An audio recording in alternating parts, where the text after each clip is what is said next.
should be able to hear that one this time. Yeah, man. Uh-oh. I almost tripped you. Yeah, you did. What's going on, Army? How we doing?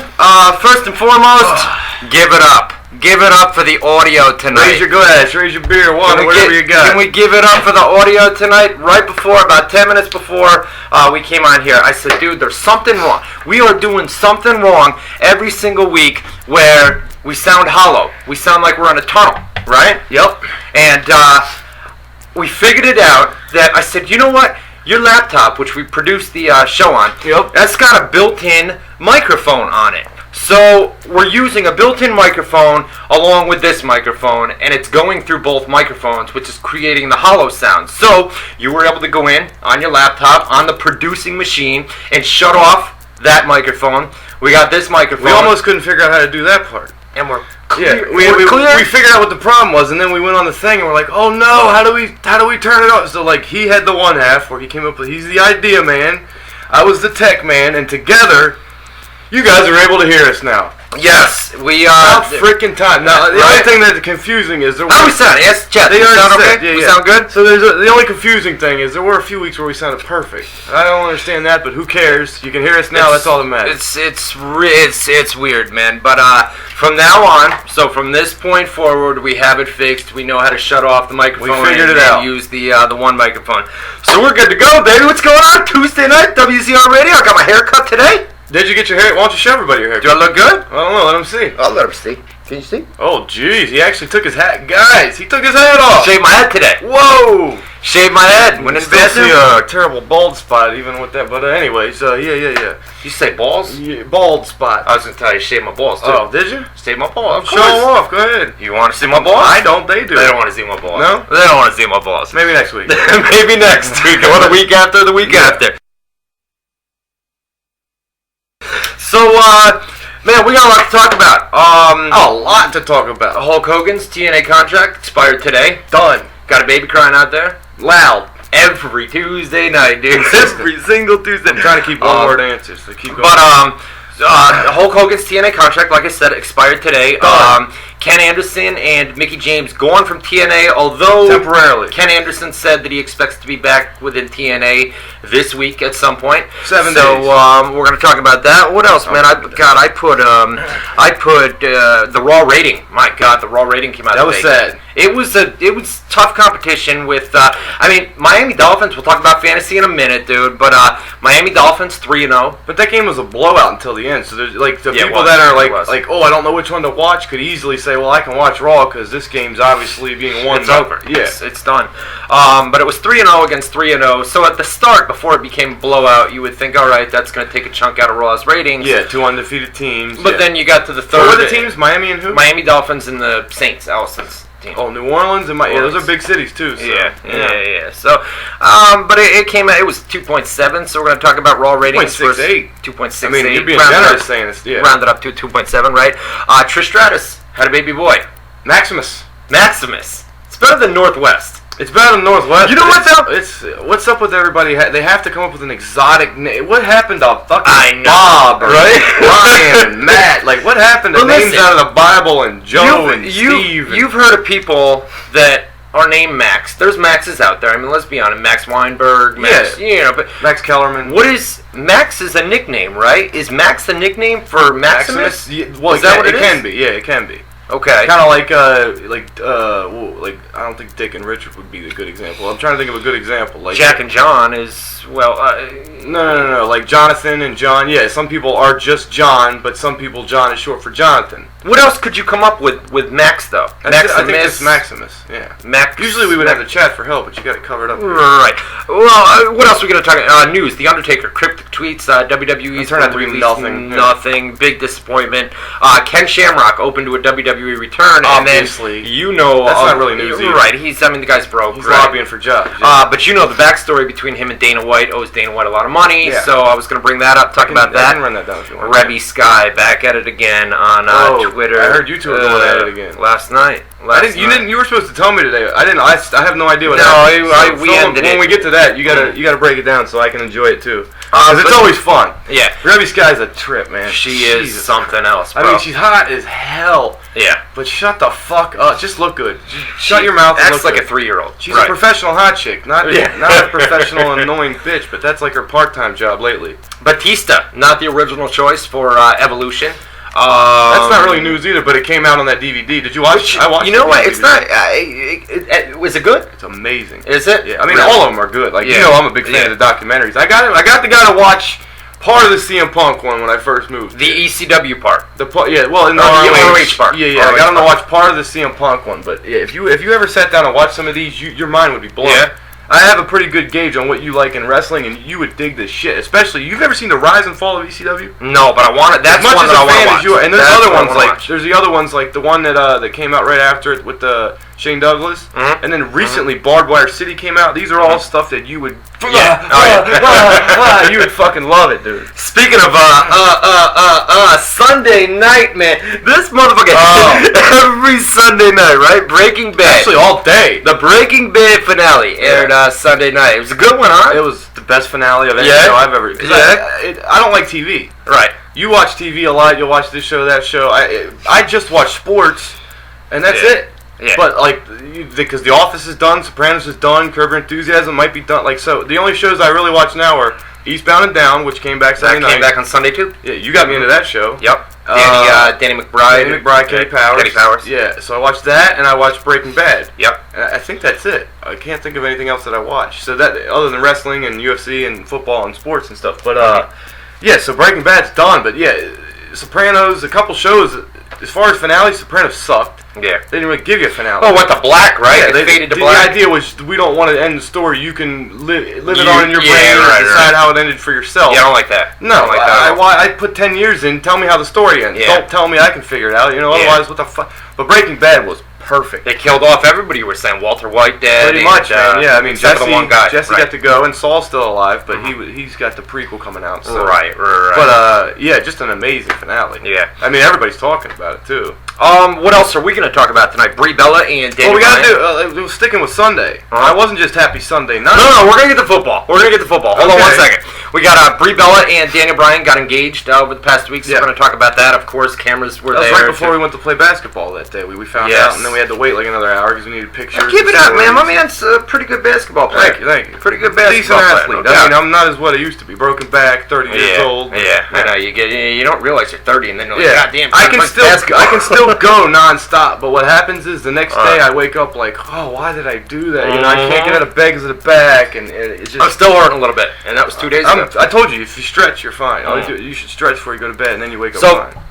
Listen, real quick, we're going to get to all this news. We're going to skip through Raw. Raw wasn't all that. I mean, it was the go-home show to Battleground. I mean, a few things. Heyman, Ryback, Rhodes family. We'll talk about some stuff. Battleground's a complete throwaway pay-per-view. Oh, yeah. If there was ever a show you could skip, it's Battleground, which is a shame because it's the first ever Battleground show. I know. So you think you'd want to deliver with a bang, or debut with a bang. Mark Henry talked about interesting if WWE talents were to put their hands on somebody, they would be fined a certain amount of money. So we're going to talk about that. Like signing a 3-year extension. He talked about what he made. Yep. All that kind he got a raise, pay raise. Yeah. Kurt Angle's going to be coming back at TNA Bound for Glory, so we're going to talk about that, where he's been. Yeah. TNA taking Impact off the road. We briefly mentioned that this past week, but Las Vegas is back on the map, so we're going to talk about that. AJ Styles to WWE. Is there a possibility? Does he want to go to WWE? Talk about that. Do they want him? Yeah. RVD's contract, that's very interesting. There was a reason he wasn't on Raw last night. He's in the World Heavyweight title match this Sunday. And he was not on Raw. And he was on a Superstars match. Yeah. And they gave him a promo, but then they didn't really let him talk. They said, here, introduce this clip on YouTube. And that's all he got to do. So we're going to talk about that. Boone's got some information on that, why he wasn't on Raw last night, what the status is with his WWE contract. John Cena is going to be returning around Christmas time, going to be at Madison Square Garden. Jersey, talk about that. And TNA's feud future in 2013. We briefly mentioned it last week. Yeah. A lot more to the story. Potential buyers. Could they sell the company? Are people interested? This was before all the stories came out too. We were talking about this last week. Right. So there's some stuff going down in TNA that we really haven't put up on the websites yet. No, I've got a lot of it up here, and I'd like to talk to you about it too. So we're going to talk about that tonight. The audio, one more time in the chat room. Thumbs up, thumbs down. Let me see it. Sometimes thumbs it changes up, on us. We're still down. good to go. Yeah, we're good. Everything good. Awesome. See, that's what I'm talking about, man. Give it up. I'm pretty happy about it. That's what I'm talking about. All right, I'm real happy because I was kind of pissed off earlier. You figured it out, like the light bulb behind the camera there for the lighting for the camera. The light bulb went off in your head, and you said, "You know what?" And I'm like, "Son of a bitch, you're right." Yeah. But then we figured, well, how can we turn it off? We didn't know where the mic was, so we found out where the mic was. We were gonna put a piece of tape over it, and then I said, "Wait, let me try something." We got up, and then we're like, "Oh shit, how do we?" But long story short. We figured it out, and we're good to go every week. And not only that, but the video's pretty clear now. The audio, we're pretty good tonight. So that's good. All right, we're funny as hell. Of course, we're funny as hell. It's Clark and Boone, baby. Tuesday nights. Hey now. Let's see here. All right, so let's get the plugs out of the way, and then we'll get. That's coming. It's right here. I know you don't want to talk about it, but we're gonna want Buffalo Bills. Got a big win this weekend. All right, we're gonna do rapid fire in hour numero dos. Like we chat up too when we talk about football. Because remember last night he ran and scurried right out of the room when I started talking about it on Raw. I want to make him sit there and squirm in his chair. I'm talking about you, buddy. You know who I'm talking about. Well, I'm coming for you in about 5 minutes. I'm coming for you. Yeah, I'm coming for you. You stay tuned, buddy. You stay tuned. All right, so we're going to do rapid fire in hour number 2. We got the video fixed. We got the audio fixed. We're good to go, man, on a weekly basis. Hopefully that means people will come back. Traffic on the website's been really, really low as of late. Just hasn't been good the last couple of weeks. WWE's down in the drain, down in the toilet these days. Yeah, wrestling's not hot right now. It's not. It's not at all. You're kind of asking me, like, how's TNA ever going to get over? How are they ever going to go to the next level? And I'm like, they really can't on their own. There's nothing they can do, really, except wait for wrestling in general to get hot again, and they get the spillover effect. But wrestling's not hot right now, so they're barely hanging on to life. You know?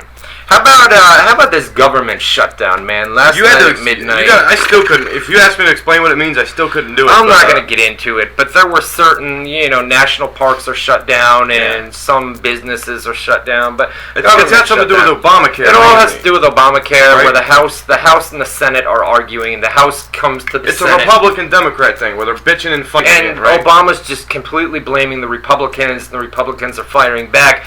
The House of Congress, they come and they present an offer, and the Senate denies it. The Senate comes back with an offer, the House of Reps denies it. It goes back and forth, back and forth. I don't know how you retain that information. It's so boring to me, I can't retain it. Finally, Obama had enough, and he says, all right, Monday night, if this is not resolved, if we don't have some sort of resolution, the government's going to shut down. It's the first time it's happened in 17 years. Is it really? Yep. So that's See, all I heard last night was that, what is it called, the government shutdown? Government shutdown. See, to me, I just looked at that on paper, and I'm like, wait a minute, we don't have a government anymore? Like, that's what I thought. I was like, what the fuck does that mean? The thing that really irks me is you've got a government shutdown, and the lawmakers are still being paid. The lawmakers who work for the government are still getting paychecks. So that's the equivalent of like a baseball lockout, but the managers still get paid or something? Yeah, it's exactly what it is. Or the executives in baseball still get paid. Yeah, but the players don't. Yeah, the players don't. But, it's exactly what it is. The players don't, but the managers and the executives. The rich people still get to get rich. Well, the players are rich. It's crazy. Too, but. He's in here? I didn't know he was in here, right? So let's see. All right, I wasn't. I'm gonna try something here. Hopefully, I don't fuck it up. But how would you do that? We're gonna try to do this. Well, we're fine. We're still up, right? God, watch! I fucked it all up, right? Why would you do that? I don't know. It was in the way. I can't see. So we're still good, right? Audio's still good. I didn't fuck shit up, did I? We're good to go in the chat room. Audio's still good. All right. Because I don't want to enunciate, and that was right on. All right. For a reason. I'll just have to speak up a little bit. All right. I don't feel natural talking like this. I feel retarded. Oh, stop. So anyway, the audio's still good. So we'll finish up these plugs. You all right there, bud? You got a little boxer right up there. Yeah, your balls on. Too much going on in the front for the boxes to handle. All right. So real quick. Spent about 5 minutes on this, get through the plugs, get into Raw. Hour number 2, we're talking all that news that I ran down. A little bit of NFL this past Sunday night, brother. You want to start or you want me to start? Well, I got a lot of bragging to do. So all right. Well, I need the chat room to do it. So We'll start it out like this. Let's rag out at Detroit Lions. Where you at, buddy? Detroit Lions. Yep. Big win. Big win. We played Chicago, my old boss's team, and I love the fact that we kicked the shit out of them. Not a big fan of him anymore, so I'm glad that we got to whoop his ass. And then, because they were undefeated going into the game. We're in the same division. Detroit's undefeated? Or Chicago? Chicago came in the game undefeated. We're both in NFC North, Chicago, Detroit. Mm-hmm. So, and then I think we're playing Green Bay next week. That's the same. Oh, yeah, that's a big game. Yeah, that's so it's another big one for us. But, we were 2-1 going into the game. They were 3-0. Okay. So we needed to win to tie up for first place in the NFC North. Mm-hmm. And we were playing the undefeated Bears. Great defense. We don't have the greatest defense, but we got a pretty hot offense. So I was like, what's going to happen? Mm-hmm. We kicked their ass. Yeah. 3-1. Chicago's 3-1 too. So you guys are tied for the top. Tied for the top spot. And so Detroit's 3-1. That's one of their best starts in a long time. And Rygel signed out. You pussy. Get your ass back. I know he's still listening. Get your ass back in here. There he is. Be a man about it, Rygel. So you should have traded Calvin Johnson. He's sucking shit this year. So wait a minute. Fantasy. So wait a minute. Just to be clear, right? The audio is still good. I just want to double check one more time because if it faded out a little bit, I'll move this back to where we just had it. I just want to make sure that everything is still good. Yeah. Okay. Awesome. So my Buffalo Bills, we played the Baltimore Ravens on my Sunday. second favorite team. Right. I thought you guys were getting smoked. It was a big win for us. We were up 20-7, and then we almost blew it. The thing that kills me about the Buffalo Bills, man, is it seems like week after week after week, it comes down to that final drive where we you guys are definitely a second half team where it's like the first half doesn't even matter what happens. You guys could be up 60-0 and I would still be biting my nails like what's gonna happen? But we got a big win, and then my sister, who is a New Orleans Saints, nobody gives a fuck. What do you say, New Orleans? New Orleans. Yeah, some people say that. New Orleans Saints. I say New Orleans. All right, New Orleans Saints. I don't like the people that say New Orleans, though. Where does that come from? New Orleans. You ever heard that? New Orleans? There's New Orleans, New Orleans, and then there's people who say New Orleans. New Orleans. No. New Orleans. I've heard people Kings say of that. Leon? I've heard of Kings of Leon, the band of the group. Leons. Okay. New Orleans. That's a show crashing. New Orleans. How'd the Bills do? They won, bro. The Bills won, and the Saints won too last night on Monday Night Football. So did they end up winning? They did. They did. It was a blowout. I wanted to rub it in their face. No, so we all won, right? All of our teams won, and then that gets us into fantasy real quick. Listen, here's the problem. I'll let you rant and rave. Right? I need to rant. I played. You know what? Pop that window open. It is open. Is it? All the way. What if we pull the curtain up? Can we let the air come in, or do we want to keep the curtain closed? I don't think closed? that would make a difference. All right, no doubt. What if you like? We don't want to screw with the lighting. Yeah, you're right. All right. So anyway, I played this Winter's Lair guy in the chat room, and you do turn that on low and face it towards you. Yeah. Turn it on low. Go ahead. Yeah. Turn it on one because the mic's fine now. We know that. So okay. I'll ask him. While stay there for a second. You do your rant. Turn it towards you because that's gonna hit me, and I'm fine. Is that low? Is that low? Alright guys, did that screw up the audio, him turning the fan on? Is there a noticeable change that's too bad to deal with, or is it okay? That feels good, huh? Right? Ooh, that feels nice, no doubt. Waiting for the audio answer here. Nope, still good. Alright, good. Alright, go ahead. Alright, so I played this Winter's Lair guy. First and foremost, dude, I give it up. I give you props. He's number one in our league. You beat me fair and square. Is he? After that game, yeah. Alright, no doubt. You beat me fair and square, no doubt, brother. It was a good game we had, man. Darren Sproles almost did me good last night. He had a great game. He had a real good game. But guy beat me fair and square. The problem I have, man, is I put up almost 230 points, right? What was your and that's score? about 220, the 230, I think, close 228, 230, somewhere around there. High? No shit. Man. So anyway, I had like the third or fourth highest scoring team in the league, and it's just one of those weeks where even though I put up 230 points, sounding like a whiny bitch, man. I lost fair and square, but even though I put up 230 points, I had a great game, and if I played, 60% of the roster, and by the fantasy, I think I was close to Rygel and somebody else, but I would have won, So it was a cheesy loss, but my team did good, and I wound up losing. Well, congrats to Winter's Lair. And you're only like 1-3 in the league. I needed that win. That's what I'm saying. And I put up good points. It was just I'm the same.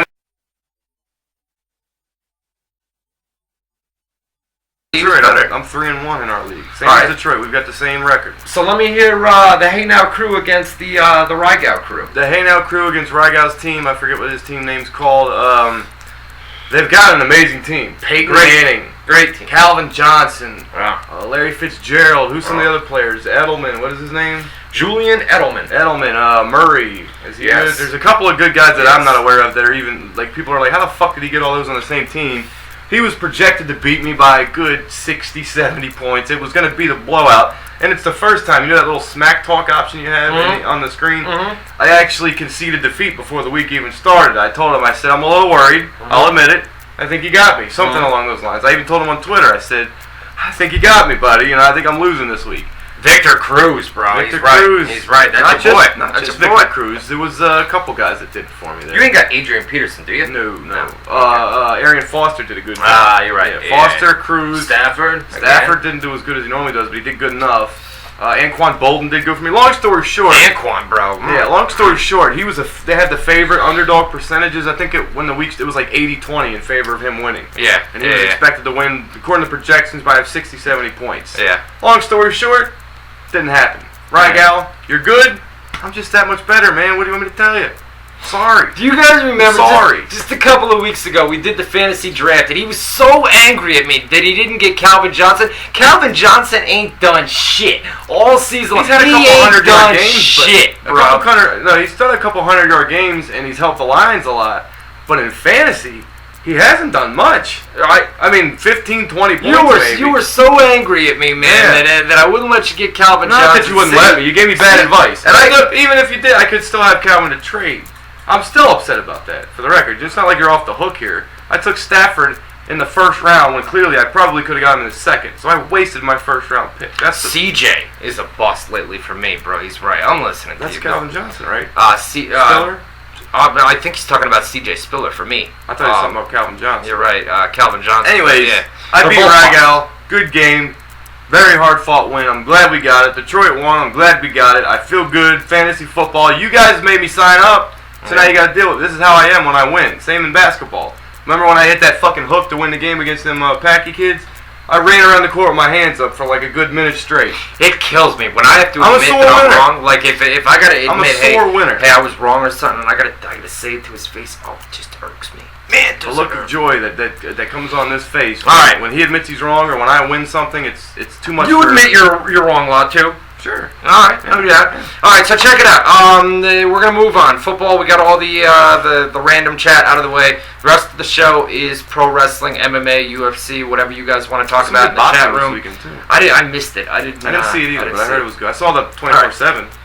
Yeah, you said that was really good. It was really good. Yeah. Really good. All right, so we do a Raw chat room, live WWE Raw chat room every Monday night. I put the audio feed up. Boom chimes in during the commercial breaks here and there. I'm on there. Last night I was kind of in and out last night with during Raw, but you were a little drunk. Same place. I drank 3 beers last night, but they were tall boys. Yeah, they were tall boys. I like how you used to make fun of me for calling them tall boys. A phrase I'll admit I stole from Tiffany. Well, I stole it from you. The old Tiffany the Tits. He used to say, "Tall boys, it's so stupid." Now you can't get them to not say tall boys. But anyways, continue the story. So anyway, we do it every Monday night. If you guys want to come in, it's the same place most of you guys are at tonight. It's WZROnline.com/chat. Come on in, 8 o'clock Eastern Time. We're from 8 to 11 right during Raw. Try not to bother you guys during Raw, but during the commercial breaks, we come in and give us, we give our thoughts of the previous segment and basically chat it up during Raw. So WZROnline.com every Monday night. That's kind of the point. We don't want to sit here and recap a 3-hour show that everybody listening has already seen. Mm-hmm. They don't need us to tell them what happened. They might want to know our opinions on it, but do they really need our opinions on what's a random match that sucked for no reason last night? Like Fandango versus whoever the fuck that was. Like, do they really need to hear our thoughts on that match? Like, no. It's completely unimportant, and it takes up precious time. Because look, 2 hours goes by quick. We've burned 30 minutes. We haven't even started. I know. Right? We're doing a new segment on the website. It's called Hate Mail or Hate Comments. Every Friday, we're going to put up your hate mail comments. Bad one for 30 minutes about non-wrestling on our show every week? Send us an email. So in the hate mail section. So here's just a couple real quick for you today. I put up a photo today. Oksana, WWE Diva. She's gained a little bit of weight over the... because I knew when I put that up that it was going to be hate. Yeah. It's my name on the fucking post. Right. And you titled it... He gave me the title to put. I said put overweight or you said chunky. fat. You said the word fat. She looks okay, good. I'm just saying. I would never have put. I think fat. Like that's just you don't tell a girl she's fat. That's rule number one. No, you don't say that. And I didn't put that inside the post. I simply put Oksana looks a little bit larger, and she does, man. She's gained some weight. Oksana used to be skinny. The arms are looking a little chunky. I think she looks good. Man. She was too skinny before. I like skinny. She packed on a couple of pounds, so we put it up on the website. Hey, WWE put up a new photo this morning of Oksana, and she looks a little bit bigger, right? Does she not? She looks chunky. She looks a little bit bigger. Look fat and thick. Man, yeah. So here's just a preview of like what we're gonna put up on the website on Friday. We're gonna do it every Friday. We do some hate mail and things like that. But I'm gonna give you guys like a little sample. We're gonna put some stuff down every Tuesday night. Give you a little sample. This guy, Bob Laser, Ryan Clark says, "Wow, like the bitch gained 95, 196, 189 pounds. What a tool. She looks fine to me. Great unbiased journalism here. Charhar." That's from Bob, right, on the website, Look at Bob's picture, too. I could give the hate. Oof. Good-looking man right there. He looks like a pedophile's wet dream. Look at that. Eat some food, dude. No. So what else? Or a pedophile. Yeah, he looks like let's see. Let's hear. This one from John Carlisle. Wow, Ryan, what a dick. She looks amazing. Let's see. Hail Caesar. Meanwhile, this reporter yanks at the girls he saw at a community college that day. What else? Help me point these out. There's another good one. What's that? A really good one. It's going down. Couple more here. Rayquaza. Ryan is a bundle of sticks. Watch. Ryan is a bundle of sticks. A little bit more. There's a good one, but this one's great. Okay, we'll read this one. Last sentence. Bad Andy. She looks just fine, and you should be ashamed of your trashy bashing. You are no better than a tabloid with this crap. What else? Let's give him a couple more. A little bit of a sample. Any lip readers out in the house? Antonio D. She'd kick your ass, you half retarded, inbred piece of shit. Bet you're no looker yourself. I'm a looker. No, I'm playing. Let's see. You making faces? No. A couple more. Cause these are good, man. I love the hate mail. Oh, you know what I mean? I love the hate mail. Alright, we'll do two more. That bitch is fat as fuck. Got it. See, I don't agree with that, man. She's not that. I clicked to see Caitlyn. Alright, here's the last one. Brian Seiss. Okay, I'm not one to do this, but Ryan Clark, pull the stick out of your ass and smack some sense into that skull of yours. That isn't a lot of weight, first. Second, remember Oksana is a bodybuilder first, so she's going to be bigger than the stick bimbos that WWE calls divas. And then one more, Nerd Smasher 69. Ryan Clark is a child in an adult body pretending he's doing something important. Wow. Couldn't have said it better myself. I agree with everything you just said. I gotta tell you, man. I mean, people get wound up on here. Yeah. Man, you know. I think it's great though. So we're gonna make a feature, right? Every Friday, and not only that, but people they get wound up, man. But they come back to the website. They support like a watch. Like a watch. They get wound up like a watch. Get it? Because you wind the watch. I get it. That was good. So anyway, we're gonna do it. We're gonna put up your hate mail. Did you like my watch joke from before? I loved it. And you're doing the hack joke of the day on your Facebook page every day. That was pretty funny too. Some good ones. So we're gonna do it every Friday. We're gonna put it up on the website. Your hate mail, your hate comments. It's gonna be remember when I told that watch joke? Yeah, I do. It's a good one. Yeah. And then one other thing.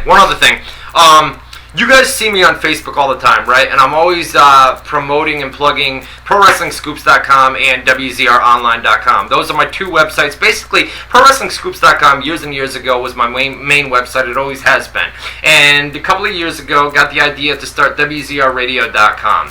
And then I didn't like the double R, and not only that, but we turned it into a TV show here Rough recently. Riders, they sued you, and you had to... So I didn't like the WZRradio.com with the double R, so we went with WZROnline.com, and the site has really taken off ever since then. We've got a great group of fans, the WZR Army. You guys have been awesome. So now that ProWrestlingScoops.com and WZROnline.com are established, I got another website, TheWrestlingAnswer.com, which I've had had for years and years and years. You got questions? We got answers. And Boone and I, just this past week, we talked about it, and I said, now that PWS and WZR are already established, I want you to come on board, and basically, the idea here is I'm going to give Boone complete creative control over the WrestlingAnswer.com. Basically, whatever you want to do, you run it the way you want. We're going to put the advertisements on, and I'm not going to have tons of ads all over the place. So I'm going to do very, very limited advertisements. We're going to see how it works. I do want to do. There's going to be. Everybody talks about question and answer, where you should do a daily or a weekly Q&A section. Yeah. And at the Wrestling Answer, we can answer your questions and things like that. So we're going to add some different features. The galleries and all that stuff are going to stay on WZR Online and PWS for you guys, but we're going to add some different features, and I'm going to give, like I said, Boone, you get complete control, whatever you want to do. But I got to point out, because now this is like a reflection of how I work or how good of a job I can do. No. There's a reason I'm bringing you on board. Okay, but I'm saying, people go to it and be like, oh, this is what Boone does, like, this is Boone's idea of a website. Like, I'm working with, like, let's put it this way, I'm not starting at 0. Right. And trying to get it to 100. I'm starting at -50 because this is an old site is old set up. Like, it's FTP instead of WordPress. It's fucked. The SSI is trash. Like, there's no one page I can edit to make everything. It's terrible. I gotta go through every page. The design, if you guys check it out, thewrestlinganswer.com, it's got a great design. It's just the way that it's modeled. It's an older 1990, early 90s design, which we're going to tweak and may even put WordPress and things like that. Okay, A-Train, Boone, wait. You the fuck are you I think he means who. Who the fuck are you telling to shut up, you old piece of shit with your dumb fucking retard? Get the fuck out of my face. You don't like you. I don't know. I didn't even say anything. Well, we're doing the hate mail, maybe. Yeah, I'm not the only one that gets hate mail. No, that's fine. But his mother sucks dick, for a living. Mother. See, you gotta embrace the hate, bro. No, I sound like John Cena. I am embracing the hate. His mother sucks a big fat. You gotta embrace it. You gotta love the hate. That's my embracing. But either way, like what I was saying was what was it? Winner's Layers comment. Boone in control. I hope you have a good lawyer, Ryan. I need to point out. Nah, because it's going to sound like egotistical bullshit, and you wouldn't vouch because it would be funny to be like, no, you're not, but I'm a better webmaster than Ryan Clark. That's fine. Who knows more HTML, me or you? HTML-wise, you. Okay, who's better at graphics, me or you? I'm decent at graphics. Maybe even. Okay, I'll give decent at graphics. Yeah. Okay, CGI, me or you? CGI is so 1990s. Nobody uses CGI anymore, yeah, they do. Bro. You just don't even know what it is. But anyways, alright. So I know how to run a fucking website. I come on here and act like the clown of the show, so I think people don't realize that I actually am capable of doing some things. Whatever. So thewrestlinganswer.com, Matt Boone's going to be in charge over there. We're going to get that. So if you guys see plugs and stuff like that up on my Facebook page, we're going to start, myself and Boone, we're going to be working together on that website. Thewrestlinganswer.com. Check it out. All right, here we go. I'm not allowed to mention 90% of the sites I work for, but I've worked for some of the biggest sites in the world. WWE SmackDown being taped tonight in Baton Rouge, Louisiana. They are on a 1-hour delay tonight, so it's about 8:40 Eastern Time here, 7:40 Eastern Time there. So the SmackDown right next to New Orleans. New Orleans. Yeah. New Orleans. I was making fun of pronunciation. So anyway, they're taping SmackDown. They started about 10 or 15 minutes ago, so we're going to have live spoilers here for main event and SmackDown spoilers. Stick around in hour number 2. Hopefully we'll have main event and some of SmackDown before we go off the air here tonight. The official website of WZR TV Tuesdays. TV Tuesday. WZROnline.com. We are on Facebook, Twitter, and YouTube as well. Go to Facebook.com/WZR Army. Go to YouTube.com/WZR Archive. We're on Twitter as well. Just go to WZROnline.com. Tap navigation bar, social media tab. It's a drop-down box. It's got all the links to Facebook, YouTube, and Twitter. WZROnline.com, the official home of WZR TV Tuesdays. Get to our live chat room. Lots and lots of people in there every Tuesday night. WZROnline.com/chat. WZROnline.com/chat. Lots and lots of people in there as always tonight. Alright, here we go. Monday Night Raw from last night. Like I said, we got about 20 minutes. We're going to do the high points, the low points of Raw. It was the go-home show for Battleground go-home show, top to bottom. What'd you think? Top to bottom, school letter grade. Go-home show for Battleground. Yes. Solid C. I give it a C. Solid C. And I'm saying I wouldn't even say solid. I'd say that's a shaky C. It was a bad show. Yeah, it was. I mean, let's put it this way: in terms of entertainment, still not a good show. Like if you look at it, forget the fact that their goal is to get people to buy a pay-per-view in 6 days. Forget that. Just look at it as a show. Would you be entertained watching that show? In spots, yeah. That's the same shit that's entertaining every week. The Heyman stuff, the Road stuff, you know. We've got 2 main events, which are rematches from Night of Champions. Yeah, the third is pretty much a rematch too. You say that every week. The build-up is Heyman and Punk. Ryback's just the soldier in the ring. That's exactly the same storyline. That's a great way to put it. Yeah.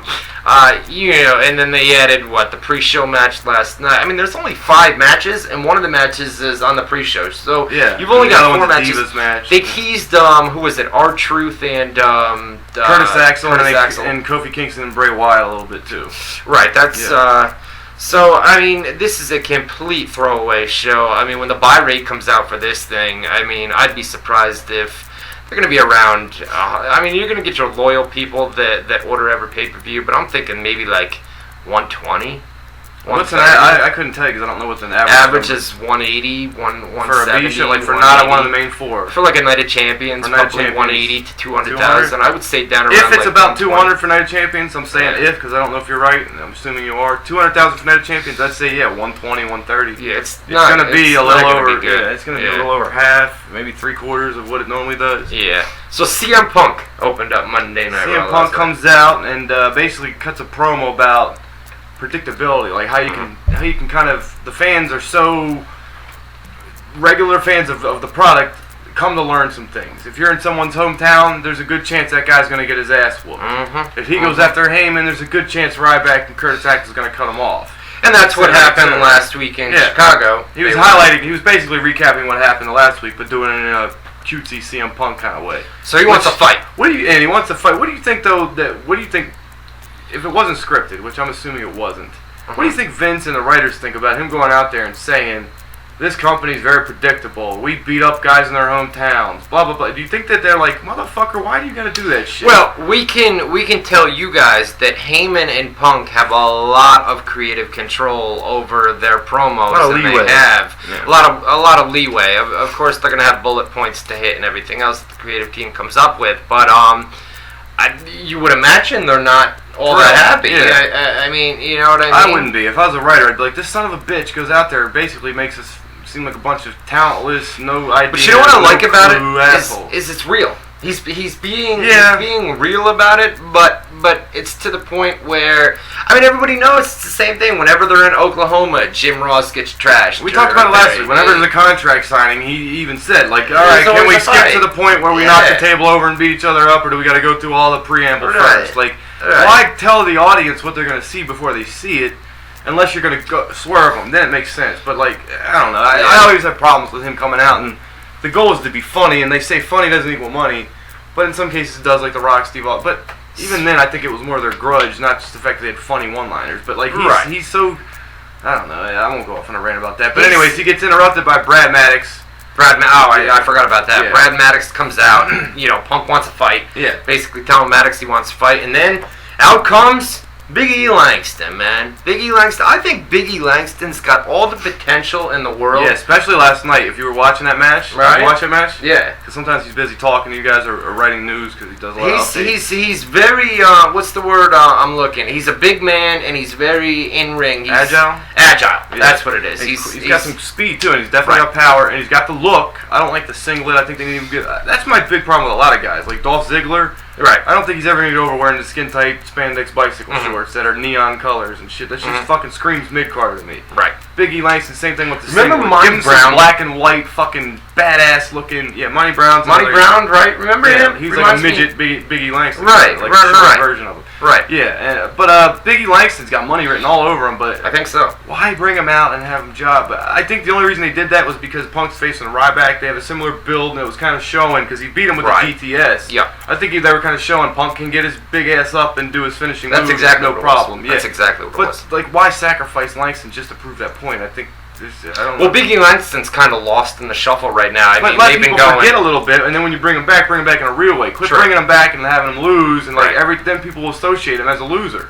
But who else are you gonna do that? If Ryback's the same situation because he's losing Sunday, in my opinion. Yeah. I mean, he won't get to Heyman probably, but he's gonna beat Ryback. I think. But if that's what they were doing to make it look like, bring a guy like Biggie Langston out there to show that come Sunday, Punk can defeat a big guy the size of Biggie Langston, kind of like Ryback. Who else? I mean, you've got Mark Henry, you've got the Big Show. Who else is there that you could? I don't think I don't think they needed to. I don't think it was that important to point. No, out. it wasn't. So they could have beat anybody. They didn't need to be a big guy. I mean, they didn't need to point out that he can do the GTS.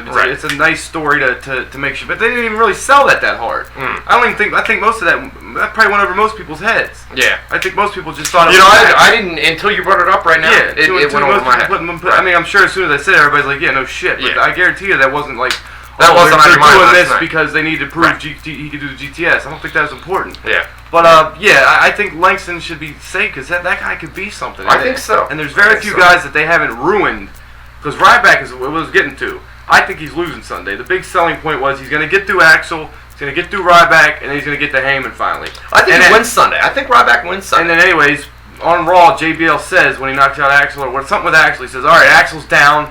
Ryback's left. He promised Ryback Sunday. And then the other thing I didn't like was Punk basically admitted that he might not even get to Heyman this Sunday, but eventually he'll get to him. Maybe on Raw, maybe a month from now, maybe a year. And that was the whole selling point of Night of Champions is when he gets to Paul Heyman. That's why people are going to order Battleground to see. Okay, so we didn't get it at Night of Champions, so we'll get it at Battleground. So let's order that. And then Punk says, well, I might not even get to him. Right. So you either don't bring it up or don't say it's not going to happen about, because then it's like, oh, well, what the fuck am I going to buy that for then? Right. As far as that one story goes. But either way, my point in all this is they're bringing Ryback back, and I think they've put a fresh coat of paint on Ryback, putting him with Heyman. Mm-hmm. They got him wearing the vest. They got him doing they're still... The vest? Yeah. Steve Austin? Yeah, I knew you were going to say that. There's nothing about Austin to that guy, man. That's a whole other story. I'm so angry when I bring that up. You keep taking me down different roads. All right. The point is, Ryback is repackaged, fresh coat of paint. Now they're going to ruin this new version of Ryback by having him immediately come out and lose to CM Punk in his first match. That's my opinion. Right, but I think he's losing Sunday, and if he I don't does, think he's losing. But okay, go with the theory that he does. If he does, don't you agree that hurts? Like this is the new version of Ryback. He's got Heyman. Mm-hmm. Fresh coat of paint's what I keep saying. He's got like a new kind of character. He's got the Heyman with him, and it's like a rebirth, a relaunch of the Ryback career, of the Ryback star. Right. And they're gonna ruin that by having him come out as the new guy and lose in his first match. That's if he loses. If he doesn't lose, pretend he loses. Do you agree that would hurt? Yeah, it would hurt him. But if he's still with Paul Heyman after that, then they continue with the angle for months. I don't think that's the Heyman Punk angle. I'm talking about Ryback. Yeah, I get it. Ryback could, if you push this guy right now, he could become something big. I agree. If you have him go out and job and have Heyman do all the talking, and all he does is wrestle, and when he wrestles, he loses, what is he then? Well, maybe that's why they had Punk beat Biggie Langston on Raw to make it seem like, he can beat the big guy, but then when the pay-per-view comes this Sunday, maybe he doesn't beat Ryback. So he was able to... I think he does. Yeah? All right, no doubt. I do think, even though it's a throwaway pay-per-view, I do think we see either one or two new champions crowned. It all depends, obviously, on Rob Van Dam's WWE contract, and from what you're going to talk about in hour 2, they're not all that happy with not right RVD. Now. I mean, I'm sure he's going to re-sign. I think so. But I think just the fact that he didn't immediately re-sign the first offer they gave him was kind of like pissed. They needed to punish him in their own fucking egotistical bullshit, let's hold this guy down kind of way. Right. And they're doing that at the sacrifice of their own business because he's in the number 2 match for the world title rematch. The only way to really do it is to let him win this time. Mm-hmm. And if they don't, then what the fuck are they doing the rematch for? And it's just it's a series of what the fuck are they even doing this for? And we'll have to see what they do on SmackDown because, like you said earlier, he was only on Superstar. He wasn't even on Raw last night. And he didn't get a promo. He get backstage. He said 3 words, introduced a YouTube clip, and said, "Yeah, that's pretty impressive." That was it. Right. They didn't have him beat up Del Rio. They didn't have Del Rio beat him up. And this is your co-main event at the pay-per-view. And this is the go-home show. I mean, SmackDown's one thing, but Raw's the show. So Raw's your A show where you really want to hype up. Well, both of them ain't doing shit for ratings lately, so I guess it doesn't matter. But it's just it's a waste in my opinion. We just skip Fandango. Fandango, Kofi Kingston. The only thing we're talking about here is they kind of teased the Wyatt family thing. Was that where the video came up from backstage? After, no, it was, they came out. Right? Well, they did the video before, and then they wound up coming out. Right. Like they normally do. They're usually backstage, and they light the candle. Well, yeah, that's their entrance. But yeah, right. Anyways, he cut a promo before that, right? No, they came out. You can read it right here. Kingston wins, and then we're here. They come out. He does the promo from his rocking chair. Maybe that's what you're thinking, instead of going in the ring. Right. But he started talking to Kingston, and they kind of he's setting that up. Okay. And Kingston kind of replied on Twitter by saying, no buzzards scare me, something like that. Right. Because what's a buzzard? Follow the buzzards.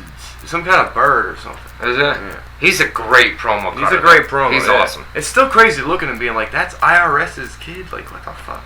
I forgot about that. I forgot about that. Yeah. Wow. And he's related to Wyndham, too. Barry Wyndham somehow, Yep. I think it's his uncle or something. Yep. I think. Yeah, because I think IRS married Barry Wyndham's sister. I think. Okay. I could be wrong about that. What you think about the Los? Help me out. Los Matadores. Matadores. How about the bull? And the entrance? Already they're less important than their mascot. I know. The whole introduction was this little fucking guy with a bull costume on, jumping around and shit. But that entrance was, my God. How long until we get that? Else? What is it? What do they call him? Not Mr. El Torito. What is it? El Torito. El Torito. Right. How long until we get El Torito Hornswoggle in a program? You know what? When I'm watching it, I'm trying to figure out who it was, and I said, okay. Well, the guy out there looked like Mysterio a little bit. Mysterio, not Mysterio. Yes, he was the guy that was out there. He was bigger than Hornswoggle. Yeah, you can clearly see that it wasn't Hornswoggle. But he was a midget, so but he was smaller than Rey Mysterio. He was smaller than Rey. I can't the name off the top of my head. He's a Mexican lucha libre worker, right? Who WWE had under contract, and he was working down in developmental, and they finally brought him up. I didn't expect that. I thought it was just Primo and Epico. For those unaware, haven't read on the websites, that's who it is. They're being repackaged, and what's their new names now? It's Fernando. Diego. Fernando. So yep. Okay. Yep. What'd you guys think in the yeah, I know, dude. It was so stupid, and I hate that they're gonna do something with these guys too. You can tell they put enough time that they're gonna do something with them. And it's already I don't want to see them. What'd you guys think in the chat room? A lot of people saying pathetic. I'd rather see the Spirit Squad. Seriously, I completely agree. It's the same thing, only a Mexican bullfighting version. It's a fucking joke of a tag team. Please job him out. There's his name. Mascarita Dorada. There you go. We went past it. I think it was Dorada. But yeah, a lot of people in the chat room, Apex Predator saying lame, some people up here saying pathetic, so rather see Hornswoggle, stuff like that, What else? I think we had the big, this we need to talk about, the McMahons, and, boy, I'll tell you what, Boone loves Stephanie McMahon. She's I love her physical appearance. No doubt. Yeah. But you are so sick and tired of her being back already. It's nails on a chalkboard. I can't fucking stand when she is in talking down to somebody mode. When she's like big timing somebody. And that's how she's been. Yeah, that's her character. So I understand, but it's just bad. I don't like it. So that's pretty much what happened here, right? Triple H and Stephanie come to the ring. What happened? What are you doing? That was part of the segment when Dusty. Oh man! I thought you were gonna slap my hand. Yeah, no. You know what? Man, I don't Dusty's think the man. Stephanie didn't like that. No, and you can tell that was a little improvised on Dusty's part. Dusty's so fucking awesome. He was great. Got the balls. What did he say? What was the other line? I'll be your huckleberry all night long, baby. If you will. If you will. Yeah, he's awesome.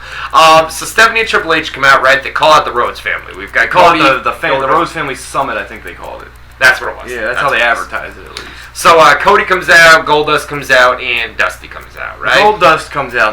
Did you say Goldust or Dustin? I said Goldust. Yeah, Goldust, not Dustin. No. Goldust came out with the fucking face paint and a suit. What the hell? Virgil was out there too. Yeah, but why have him wear that face paint? Like, this is supposed to be serious business. Right? We're fighting for our family.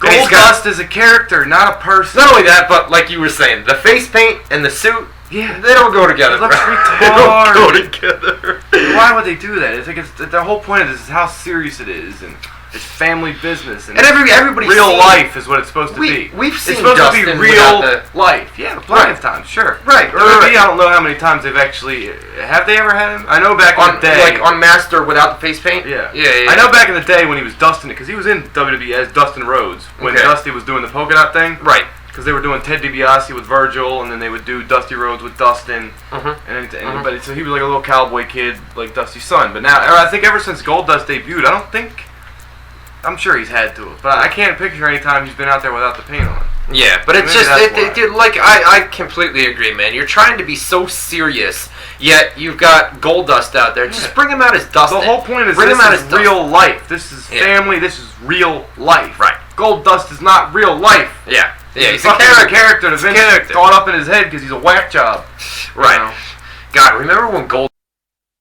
Howard Stern. It was so good. Howard Stern was a fan of that, so he would bring Goldust on all the time. Artie would fuck with him. And, it was great. So the whole idea here was, Dusty eventually got the The whole thing was that we have a proposition for it, another proposal. Okay. Right. So when they had him come out, cutting to the chase, as they say. Right. I was gonna make a joke, but never mind. Cutting to the chase is they made a match. And what we thought was going to be a 6-man match, we debated a little last week. I was like, they're not going to let Dusty wrestle. Dusty because of the Lawler stuff. The Lawler heart attack, and they don't want that situation repeated. Dusty's in terrible shape compared to Lawler. We had put this up on the website that there was going to be a match at Battleground where, and the previous week they had said, one of them were going to get their jobs back, right? They tried making Dusty pick between the two. Exactly. So anyways, this week, cutting to the chase, they set up a match at Battleground. It'll be Seth Rollins and Roman Reigns, I couldn't remember his name, of the Shield, non-title, against... It is non-title? I'm assuming they didn't say it was for the title, so I'm assuming that. All right. Because the stipulation is what they're fighting for. Right. I think it's like a fight instead of a match. But either way, the titles are kind of put on the back burner for right now. This is real life, even though he's wearing a suit and fucking gold paint on his face. But so it'll be Goldust and Cody Rhodes with Dusty Rhodes in their corner versus Roman Reigns and Seth Rollins. I'm assuming Dean Ambrose will be in their corner. And the stipulation is, if the Shield members win, Dusty will lose his job as a trainer in Florida. NXT. They brought up NXT too. And Cody and Goldust will never get to work for WWE again. Now, if they win, Dusty keeps his job as trainer, and Goldust and Cody both get hired. So this whole storyline just gave Goldust another WWE run. So he's gonna be they set up the match at first, like obviously not obviously they're winning, but you would think they're winning.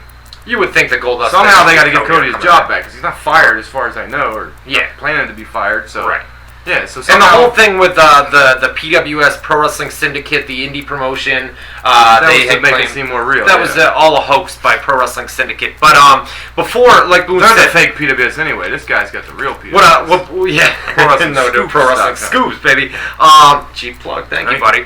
But before, the original match, like Boone said, they were going to have Roman Reigns and Seth Rollins against. Yes, this is where Dusty jumped in. They were going to do the 2-on-2, and then Dusty jumped in and said, well, wait a minute, we'll agree to that match, but I'm going to be in the corner of... Let me ask you this. With the previous angle on Raw this past week, do you think... Well, this wouldn't make sense. I was going to say Dusty on the outside would screw either Goldust or Cody Rhodes, but then they would wind up losing the match. Dusty would screw one of his sons.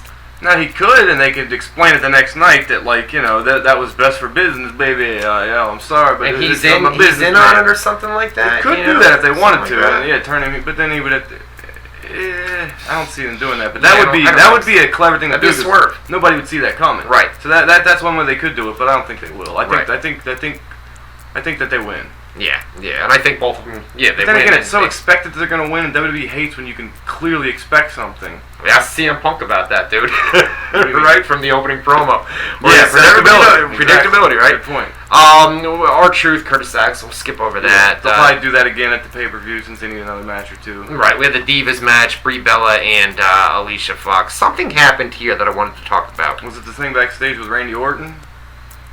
Beforehand, and they did that the previous week. Same thing. Where, exactly. I'm saying to make sure you set the wedding date appropriately because I'm going to hurt him this Sunday, blah, blah, blah, blah, blah. Right. Paul Heyman cut a great backstage promo where he said he had a new outlook on life and, he praised Ryback for basically saving his life and he was going to go out there and he was going to propose. Curtis Axel looked shocked by this, but also Curtis Axel, that poor son of a bitch is... He is, dude. They tried to pair him with Paul Heyman, tried to get him over, and they threw his ass on the back burner. I don't even know if he's with Heyman anymore, because even Heyman's all about Ryback now. He was ignoring the shit out of Axel. He doesn't, it's just like, bad for Axel, man. It's not good. I Happy think- birthday, Curtis Axel, by the way. Is today's birthday? No doubt. 34 years old. Is he? That poor guy, man. They tried. He is talented as shit. I mean, he's a great in-ring worker. Not the greatest promo in the world. No, that's not the greatest look in the world. Yeah. But he has a decent enough look. He's not scrawny by any means. He's got some size, and he can work his ass off. But still, you put a guy with Paul Heyman, and they still can't get over. I know that, but he wasn't. That was the way he was booked, right? Because at first, when they had him beating Triple H or like going to no contest, whatever it was, where he was not losing to people like Triple H and Randy Orton and like top guys like that, that was a pretty fucking good start. That was the start, yeah, and then good start. And then they killed it. They didn't like it. I don't know. They didn't go with it. Real quick here, we got about one more minute. Big Show stuff. Big Show was backstage. Yeah, Stephanie talked about how he couldn't get his dick hard for his wife, and how he can't pay his mortgage, and so he got pissed off, and he wanted to go knock out Triple H, right? So they had the cops come, and basically they were gonna. Stephanie stopped them though, and then when she left and said that comment, he sat on the couch and about to start crying like he has been. Then you see him fucking good.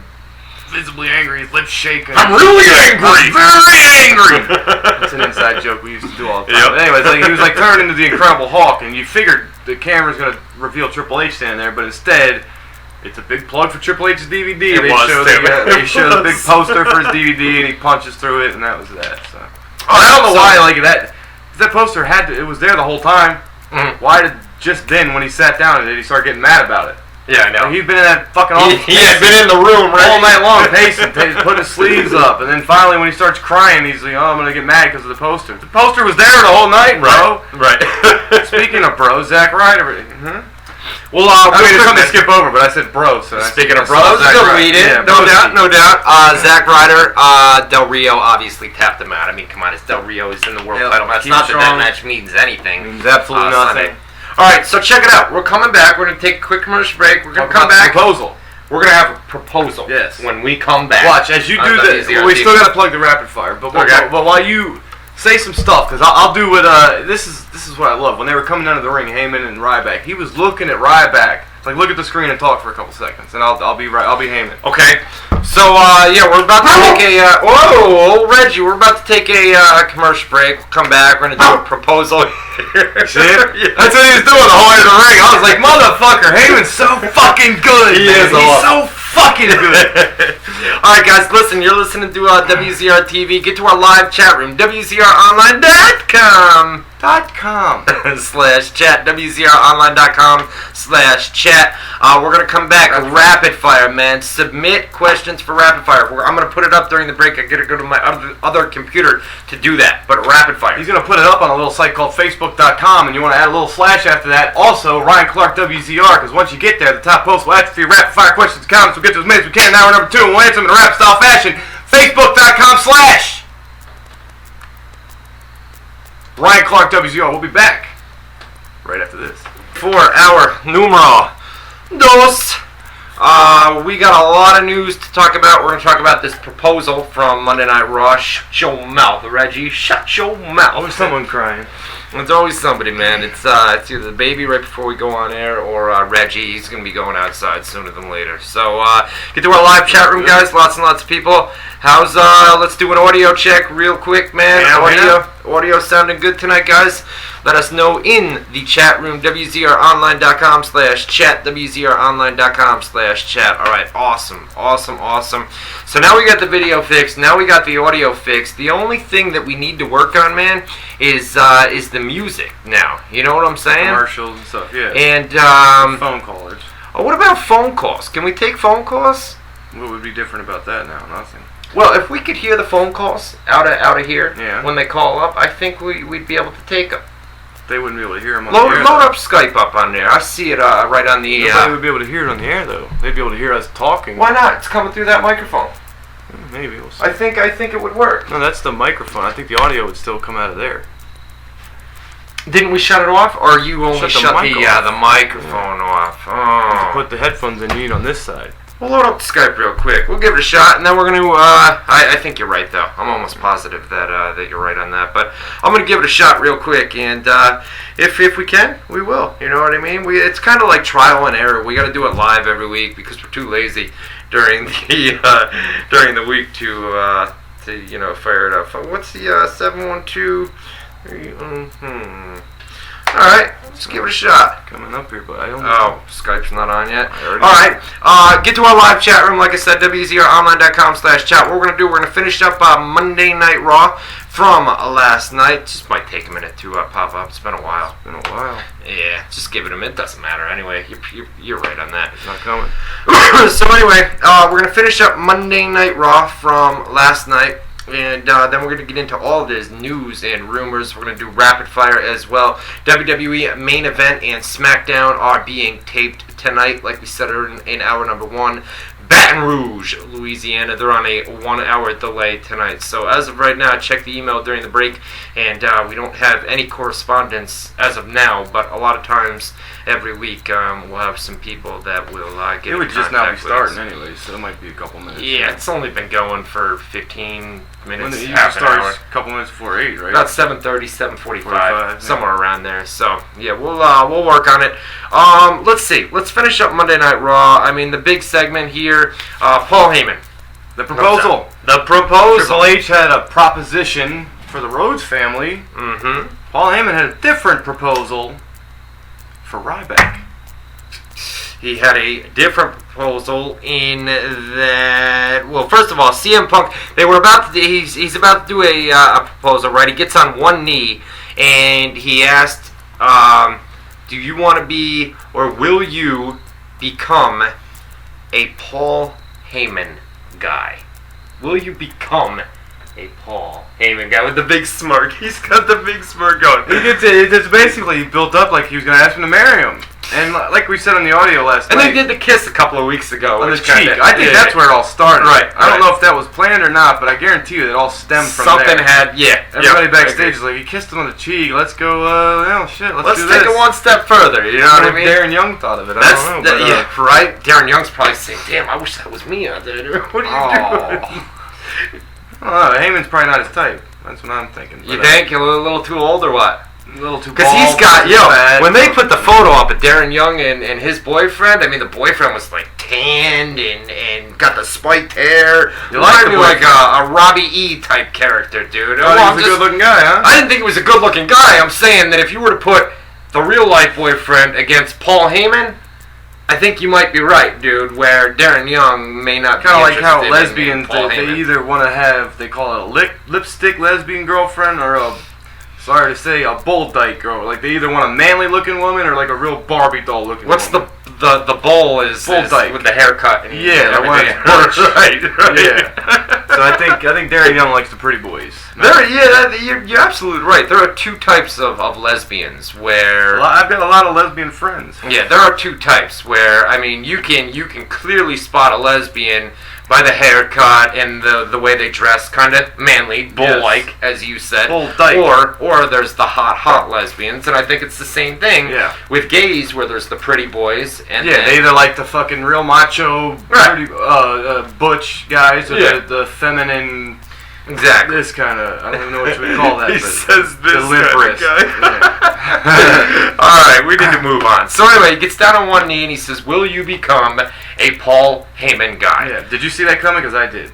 Yeah. Well, I didn't know they were going to go Paul Heyman guy. I thought they were going to say client. Client. I thought they were going to say, will you be my new client? I didn't know you were going to say, will you be a Paul Heyman guy? But I knew it was going to be something like that. But either way, it was executed brilliantly. It was great. It was entertaining as shit. It was the highlight of the show, in my opinion. Is Paul Heyman ever not brilliant? No. I'm like, perfect. Always. The same way Vince Gilligan wrote the perfect finale for Breaking Bad. There he goes. Paul Heyman, everything he does is, it's like, God damn, that was a home run. You got your place to play. Put that man on my TV screen for 3 hours a week, bro. Or give him a pencil and a piece of paper and say, can you write our show, please? Here's your roster of talent. Can you give us a good show? When Dixie had the opportunity. Can you imagine how different the show would be? When Dixie had the opportunity to do that, before he signed with WWE, she should have did it. And everybody was telling her to do it.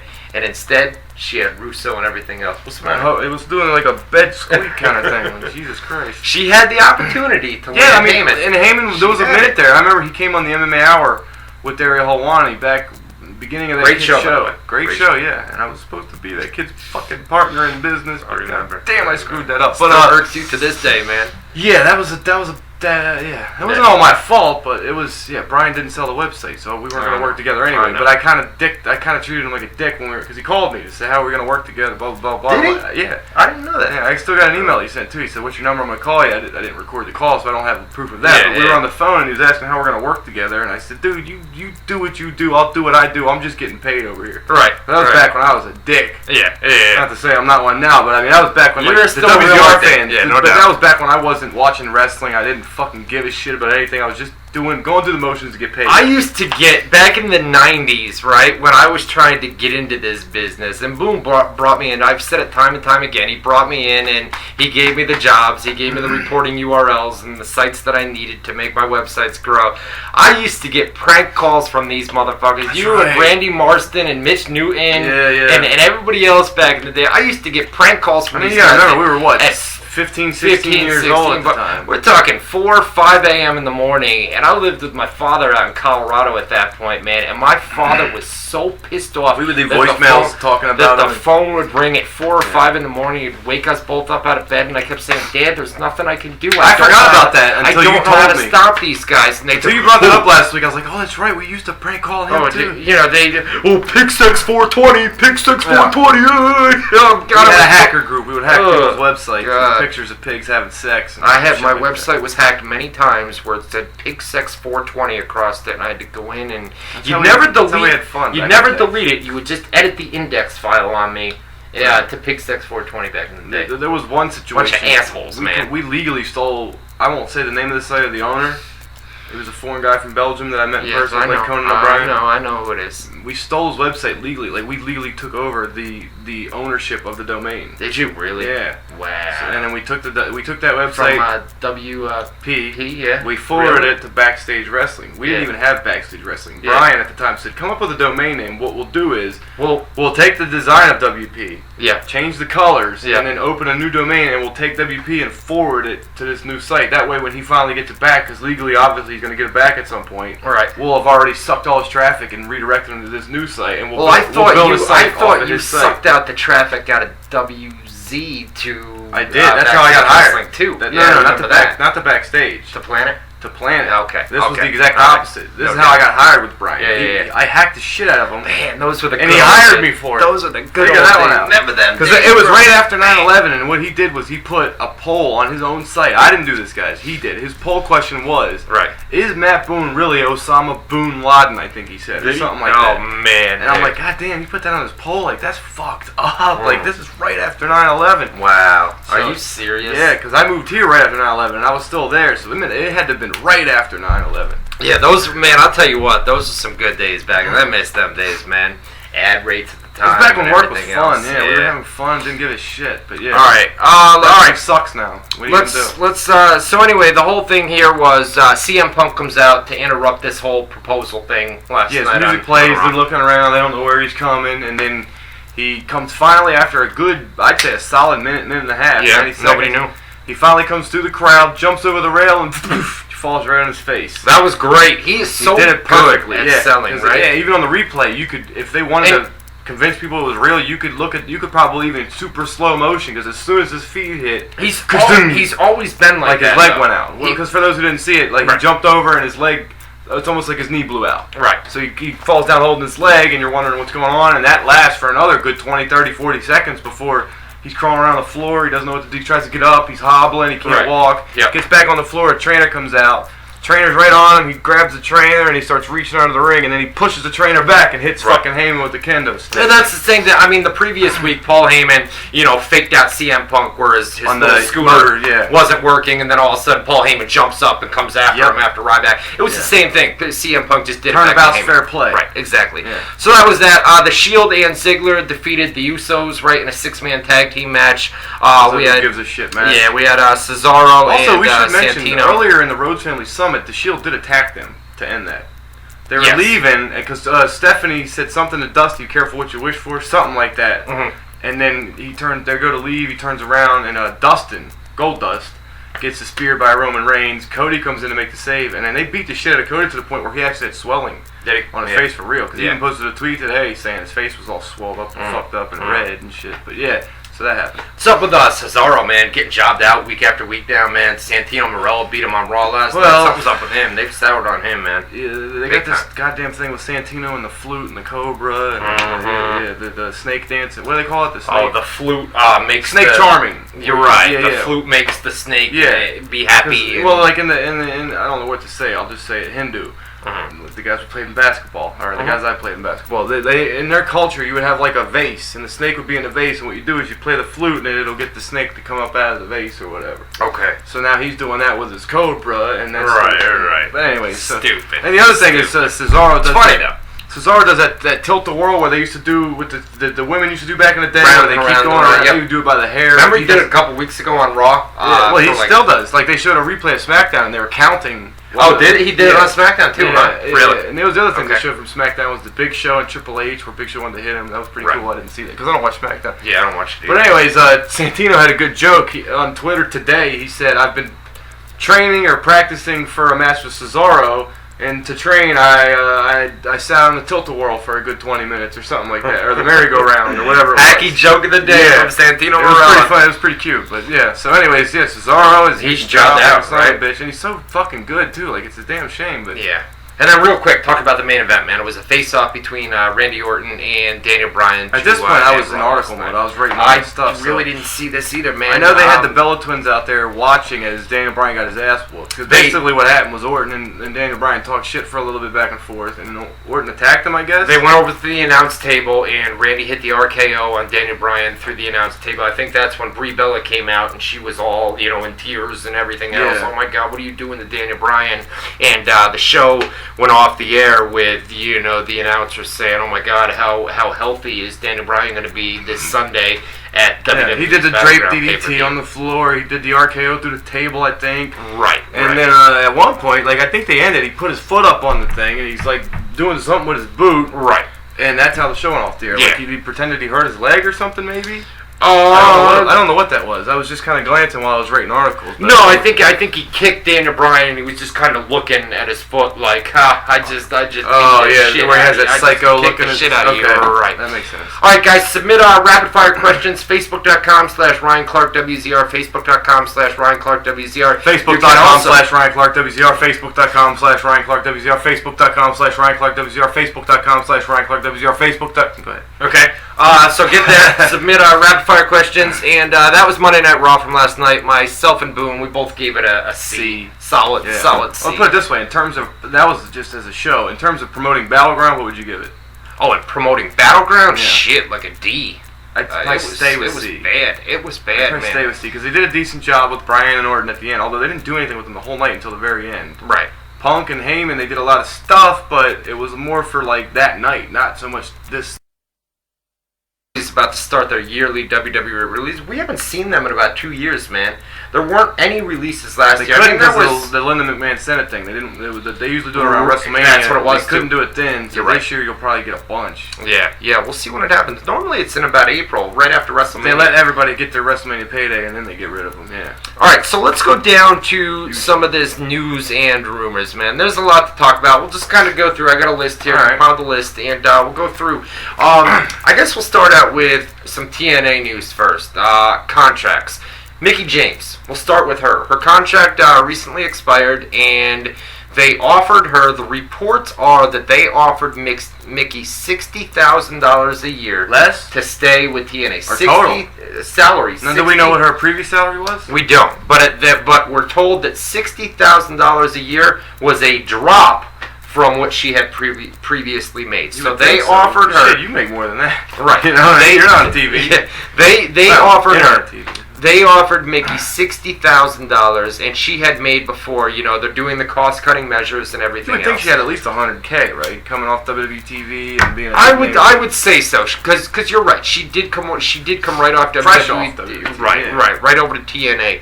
But they offered her $60,000, and she declined that offer. That's the thing too. Not to interrupt you too much, but with the knockouts, unlike divas in WWE. Although the Divas got a lot of outside stuff they do, the knockouts actually move the needle in the ratings sometimes, right? Like they do. Segments their segments are high rated, so they're important. I just burped, not at you, but I got that cube steak. You know how you burp? Yeah. It's like, but the other thing is the division is so thin. I mean, shit, we could probably name everybody. Velvet Sky, ODB, Gail Kim. Karen's come a long way. Who? Karen Terrell. Tiffany. WWE. She's gone. She's gone. Oh, she is gone. You're right. Gone. You're so right. I'm saying, they got Gail Kim, ODB, they had Mickie James, Velvet Sky, Brooke Tessmacher, and I think that's it. And Tessmacher's in the angle with Bully Ray. And Velvet Rise being a valet for Sabin, I think. Right. And right. then, well, they're dating in real life. Chris Sabin. Okay, but she's not wrestling really. Right. Yeah. And then they got that. How do you say the name? Layla Tepe. Layla Tappa. No, there's something when you put her name together, it comes it makes something. Somebody finesse Lady Tappa. Lady Tappa, that's what it is. Lady Tappa. That's when you Lady piece together. Tappa. Right. Gotcha. That's about it. Ranjit in the chat room. Actually, Flame Style beat him. Flame Style got him in the chat room. Nice try, Ranjit. Yeah, he's usually good. got it. Ranjit's good. He's a smart cat. Flame Style beat him tonight. He's a flamer. He's a flamer. Brooke Hogan, she's gone. Master Kennedy in the chat. Yeah, she's, so I mean, there's really gone. just and you got ODB, Gail. Ranjit. But you got Gail Kim. Gail Kim. And ODB's really the only two working now. That's about it. And then Lady Tappa's coming in, but they got three girls are gonna have how many matches with each other before they're like, let's just get rid of the fucking division. Like, why do they still have it? I don't even know. Remember how much does that knockout title really mean if only two people are fighting for it? They tried to do a knockouts tag team division not all that long ago. Did they? They dropped it. And they did that all knockouts knockdown pay-per-view, but they brought a bunch of people back. Well, that was old clips too and stuff, right? Or old matches? Oh, well, they taped it months ago, but they brought a lot of people back in for that only. All right, so Mickie James, they offered her $60,000 a year to stick around. She said no. When Mickie was contacted to try to confirm these reports, whether $60,000 was offered, she declined to comment. Then she did an interview the other day, and they asked her about her TNA status. She said, "I don't want to talk about it, but I'm sure that people can see what's really going on," which basically means I'm done with TNA and you guys can all see I'm not there anymore. I'm gone from the company. Ken Anderson, contract recently expired. He came out in a recent interview and said that he expected to re-sign with the company this week. Within a week is what within a week. Yeah. So we should have something about that. In a day or two, we should have something. You would think. Yeah. You would think. TNA's already been taped for this Thursday night, but I'm guessing they're still negotiating. I mean, that's basically what he's confirming. I'm still negotiating with TNA, and I expect to re-sign with the company. That's a shame, too, because we talked a little bit last week about if he went back to WWE. I remember Heyman used to talk about being a fan of his, and it was injury prone, though, and Randy Orton's got a problem with him, right? Yeah. Randy Orton got injured by him, and that's why he got fired. I mean, that was fucked up. That was the neck injury, right? I don't remember. I know he dropped the one. I think it was something with his neck. I think so. The big one. Hulk Hogan today. October 1st. Hulk Hogan's TNA contract expired today. Like Boone said, October 1st. Does that matter how to play situation or what? His contract expires 2.5-3 weeks before their biggest show of the year. How much more leverage could that fucking guy have? I know. And he's got creative control. Yep. So the last few weeks has been all about AJ Styles, but really it switched to him last week, and it was Dixie gave him an ultimatum. This is a spoiler for that was last week. We'll give him the spoiler for this week. Okay, well last week to build up to this week, because that's how it gets to this week. Mm-hmm. They end the show, Hogan comes out, talks about AJ Styles, need to resign him, blah, blah, blah, as the crowd pop for him, blah, blah, blah, blah, blah. The heel president, Dixie Carter, the character, comes out. What do you think about her, that promo last week? I think she's a decent heel. Yeah. Yeah, she talked too long and too much, but I thought she was good last week on Impact. I thought she missed it. No, I caught that. I saw the video that we put up. You came in when I was watching it the other day. Cooking. No, I was out there cooking the quesadilla things, but you came in when I was watching the YouTube video the other day, and I said, she's not that bad right here. I remember you were done, you were like, well, how was she? And I'm like, you know what? She was, I mean, I don't like the country accent thing. I've told you that. It's just a pet peeve of mine. It's really an asshole kind of thing for me to say, but it's just being honest. That's what this show's about, being honest. That shit bothers me, but she's a good heel, I think. I think she just talked too goddamn much last week, you know. So she set up, she gave Hogan an ultimatum. She said, honey, you think you run the show, but you're really just a player. You need to decide. I'll give you a week to decide if you're on Team Dixie or not, or if you're with me, or whatever the fuck she said.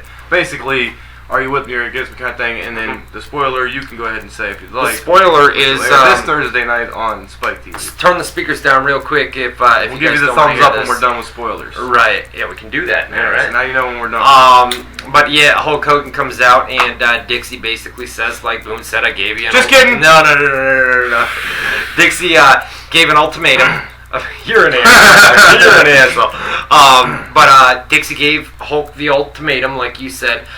Next week, you've got to make a decision. Hulk Hogan comes out this Thursday night at Impact and quits the company. So that's where we are. Now, does it come down to... Worse than that, Dixie's on her knees. Dixie's on her knees begging. Grabbing Hogan by the ankles, pleading with him not to leave the ring, not to quit the company, blah, blah, blah, blah. Now, let's talk about that real quick. First and foremost... By the way, can we do this now? Yes. Okay. Is Hogan... Is this all a work?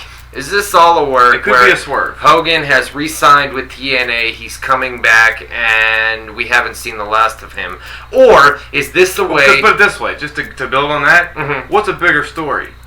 Hogan re-signs with TNA, or Hogan quits TNA? Hogan quits TNA, of course. So you get everybody talking when you say Hogan quits, and then you swerve them, but you got the promotion and the interest because he teased quitting, so everybody's talking about it, and then when he re-signs, that's a big deal now too. So it would be the smart way to play it if you really did. Now, here's the thing that's funny about this, to a certain extent. Dixie wants Hogan to stay in TNA. She's a huge mark, if you will, for Sting and Hogan. Always has been. That's not the funny part yet? You're an asshole. Okay, go ahead. You're an asshole. Get to the funny part, because this part's funny. So, it's not... ironic? Dixie, it's ironic. Dixie wants Sting and wants Hogan to stay in TNA. Of course, Hogan is probably going to demand more money or ask for more money. That's what anybody would do. That's what anybody's going to do. Try to get more money. But the funny thing is Impact goes off the air, spoiler alert, this Thursday night with Dixie basically pleading and begging with Hulk Hogan to stay with TNA. When in real life, I'm not saying that Dixie's begging and pleading with Hogan, but Dixie wants Hogan to stay in TNA, and it's kind of like playing into a real life angle, if you will, where Dixie wants Hogan and is basically saying, please, we would like you to stay, and then Impact goes off the air this Thursday night with Dixie saying, well, please stay, we want you to stay. Well, what's really interesting or ironic or funny, whatever word you want to use, and Hogan's got creative control. He's got creative control. So yes. He's the one who said, here's what we're going to do, brother. You're going to come out this week and give me an ultimatum. And say, by next week I have to decide if I'm staying and being on Team Dixie or quitting. And then next week I'll come out, brother. Yeah. You know, talking to Dixie, who, by the way, talked to Ryan. Yeah. She talked to me. Somebody pointed out in the chat room. But anyway, Facebook goods, you pointed it out. I thought you wanted me to do it. But anyway, so it's ironic, funny, interesting, whatever you're going to say, that Hogan has creative control. He's the one who says, here's what we're going to do, brother. You're going to give me an ultimatum, and then the next week you're going to beg me not to leave. And then if he doesn't re-sign, let's say his contract expired today. Yeah. Let's say, for the sake of this point I'm about to make, he didn't re-sign, he doesn't re-sign, he's not going to re-sign. That means he convinced him, to his creative control, they didn't want the choice, to come out and beg him to stay, and then he doesn't re-sign and he leaves. So the last time we ever see Hogan in TNA, it's Dixie. It's Dixie the company president. The company's begging him to stay, basically saying you're nothing without us. Because last week the focus was classic Hogan, Last week the focus was we need AJ, blah blah blah blah blah, and then quickly when Dixie comes out, AJ leaves and the focus becomes Hogan. You're right. So it's like AJ's unimportant. What's really important is Hogan. Who's like, okay, AJ signs or doesn't sign, whatever. What's really important is Hogan going to sign or not? Hogan is such a... So what's fucked up about that is basically what it makes it look like is the company can't exist without Hogan. Without Hogan. That's exactly it. Because the president's on her knees begging him not to leave, so to the public it's like, well, this company needs Hogan to survive. Right. Which is not true at all. He's hurting them more than and that's why people are thinking, is this a swerve? Because if it's not a swerve, then Hogan just got one over on TNA, man, and Dixie gave right in. Dixie gave right in. They could have done anything to write Hogan off TV. No, they could have had somebody come out and attack him. They could have had something. Hogan has he's got creative control, you're right. It's like the Survivor Series Montreal 97 thing. The only way they could do something without Hogan being a part part of it is to screw him over. Yeah, but Hogan can't have complete creative control. Maybe he does over his character. His character. If and that's what they're talking about. So they didn't have to make it the main event segment. They could have just threw it away in the beginning of the show. But you see what he's saying? But Hogan's such a mark that, all right, well, this is our main event segment because it's about Hogan staying or leaving. We need to make this an important part of the show. You guys see what what Boone is saying, right? Hogan's got complete creative control over his character. So if he doesn't re-sign with TNA, he's gonna make them look like a joke on the way out the door, like the most important thing in the world, and make himself look like a huge name.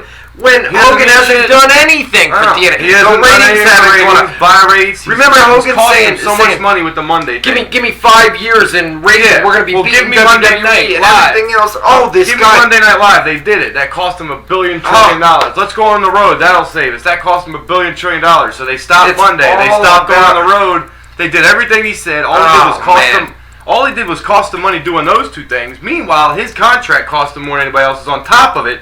So those three things together is costing them tons of fucking bread. Is it genius or is it egomaniac? That's what people in the chat room are saying, right? It's genius business. It's from Hogan's perspective. From Hogan's perspective, it's genius. But it's perfect. From it just that doesn't piss you off, man. It's almost that like Hogan would do it's something almost like like he's that. got a get out of jail free card because he does all this shit to hurt this company, but then in the end, he rides off into the sunset looking like the make or break guy for the company, when in reality, all he did was break a bunch of shit and leave. It is sickening. It is sickening. That's what he did with WZW. He came down there and took all their money and fucked the company up. Would you expect anything less from Hogan? Of course not, bro. Of course, that's Hogan. That's Hogan, and that's the way Hogan's always been. If you were in his position, right, and you could get away with all this shit, I'm gonna do it. You're gonna make as much money as you can. You're gonna make yourself look as good as you can. Right. Unless you're a complete fucking sweetheart, good guy that is about wrestling, and I'll use my influence to help this company, and even if it affects me. Because let's not forget. He didn't need to do that. He did it. Let's not forget the man lost half of everything he has with that divorce. TNA was his way to get back in and make some money because WWE wasn't going to put him in the ring anymore. If you think I'm going to feel bad for 1 second about Hogan, I'm not asking you. I don't give a. I'm telling you from Hogan's perspective. I get it. I agree with you. Dude. I get it. He's a dickhead. He's an asshole. But he's also a guy looking out for number one. He just lost half of everything he has. He's got to make the money somehow. Where is he going to do it? In wrestling? Okay, he's going to go to TNA. He's going to get as much money as he can. Make himself look as good as he can. But if he and it doesn't matter if he ruins the entire business on the way out. Right, and that's what to him. And that means he's all about Hulk. He's all about Hulk Hogan. He's not about the business. He's not about trying to have TNA succeed. On the way out the door, it's basically fuck you. I'm out, and on the way out, I'm going to stroke my ego a little bit more on the way out the door, and that's a dickhead move to do, but I expect nothing less from I got to address these two comments in the chat. Flamestyle says he should be thinking about the future of the wrestling business. I agree. Okay, I get you. That's you're passionate. I get it. Master Kennedy, Hogan can't do a thing in WWE. Might as well control TNA and have my boy Bischoff ride along. Okay, now let me address that real quick. Okay. First of all, he can't do a thing in WWE. Oh, yes, he can. WrestleMania 30's coming up. You don't think WWE would want one match out of Hogan? No doubt. Big giant WrestleMania payday, one final run of WWE? Yeah. Sure. The other comment, he needs to be thinking about the future of the wrestling business. If TNA fucking disappears tomorrow, what's the difference? The business is going to be the same as it is now. As far as Hogan, we're looking at from Hogan's eyes right now. Yeah. Does it matter if TNA survives or not? No, not to him. Not to him. But you say, well, if there's no wrestling business to leave in the future, then there's no legacy for him to leave behind. But his legacy's in WWE, not TNA. So TNA doesn't matter. I get it. It doesn't matter to Hulk, but it matters. It matters to wrestling fans all around the world, man. And it's just that Hogan is like I said, man. He's stroking. If he is leaving TNA, and this is not a work, it's Hogan stroking his ego on the way out the door and basically saying, "I don't give a fuck about the wrestling business. I don't give a fuck if TNA succeeds. I don't care. I'm leaving, and fuck you on the way out." But also, it's not just stroking his ego. He is a businessman first and foremost, and he's making sure his price tag is as valuable. He doesn't want people being like, God, there's a guy that just ruined an entire company for the second time. Like he's a businessman for himself. That's what I'm saying. Right, I get it. I'm agreeing with you. He's a businessman for himself, which is cool, and I get that. He's making sure his stock's as high as it can be, and he's going to ruin TNA to make sure his stock's high. No doubt. That's what he's doing. I agree. 100%, Right. but it's a dickhead move. It's a dickhead move. But it's smart for him. It's smart for him, and he's going to look out for himself, obviously. I get it. I mean, shit, would you take... All right, never mind, I don't need $10 million. I'll just take $100,000 and... I get it, bro. Yeah. I get it. He's going to do what he's going to do for himself. I'm more selfish, and it's fucking all these other young guys selfish. over. That's ruining all these guys who have families and shit to take care of. He's fucking their whole lives to make sure his life is over. To make sure he is... That's it. That's it. Fucked up, because he could go off and get a reality show. He could go back to WWE. He's got options. These other guys... These guys need a paycheck. These other guys... WWE's not going to hire Sanjay Dutt. WWE's not going to hire Christopher Daniels. They're not going to do anything with it. They don't even want AJ Styles. You think they're taking Sanjay Dutt and Manic? And this is what we need to spend time on a weekly basis, debating like this, dude, because that shit makes for good radio right there. All right, so Hulk Hogan... Or TV. Yeah, they can see me wanting to punch you in the face. Just they can see you. I wanted to... No, I agree 100% with what you're saying. You explained it well, man. I was trying to make points, and you were just like, Hogan's a dick. I'm like, yeah, I know, Hogan's a dick, but let me... No, I get your points. I get your points. You made perfect sense. It's just that... And you agree that Hulk Hogan, although he's looking out for the benefit of himself. No, I don't agree. This is the most selfless get out he's ever done. He's this is a very good thing for TNA, what he's doing right now. He's a very kind-hearted guy, man. No. All right, so the Raw rating came out, right? It tanked, man. We talked about it. There was always you could always say, like back in the day when wrestling was enormous, well, no matter what, we've at least got 3 million fans, 3.0 rating every week. When WWE was at its worst, well, they still got at least a 3.0. 2.68. 2.68. On the final show going into a pay-per-view where generally you go up a little bit. Right. And it was a 2.8 the previous week, so it dropped even more this week, and it's been going down. Amount. 0.2 of a point ain't no fucking peanuts. I mean, that's when you're down to the 3.0 and below mark, 0.2 of a rating point is huge. We knew that that's your diehard fans. That's 200,000 diehard fans saying, fuck it, I don't want to watch. When the NFL returned 4 weeks ago, we knew that the ratings, were probably going to dip a little bit. Yeah. But we figured from a 3.1, a 3.0, maybe down to a 2.8, 2.9, somewhere around there. We're down to 2.7, 2.68. Yeah. That's not good, scary, man. With Battleground, the go-home show, it's not especially good. when you talk about TNA, too. Like, if WWE, is this the best they can do, then what the fuck TNA can't do shit. That's me and Boone were talking about that the other... Boone and I were talking about that. We brought up a little bit in the beginning, too. TNA's only chance of success is for wrestling to get high, them get the spillover effect. Back when WCW was around in WWE was pulling 6.0, 7.0 ratings, and it was a hotbed. Wrestling was a hotbed for WCW pulling at the same time, so separate audiences would pull 4 million, you know what I mean? And then there was a time when WCW was ahead, whatever, but at one point there was a good 12 million, 13 million, whatever it was. Now you're down to what, 4 or 5?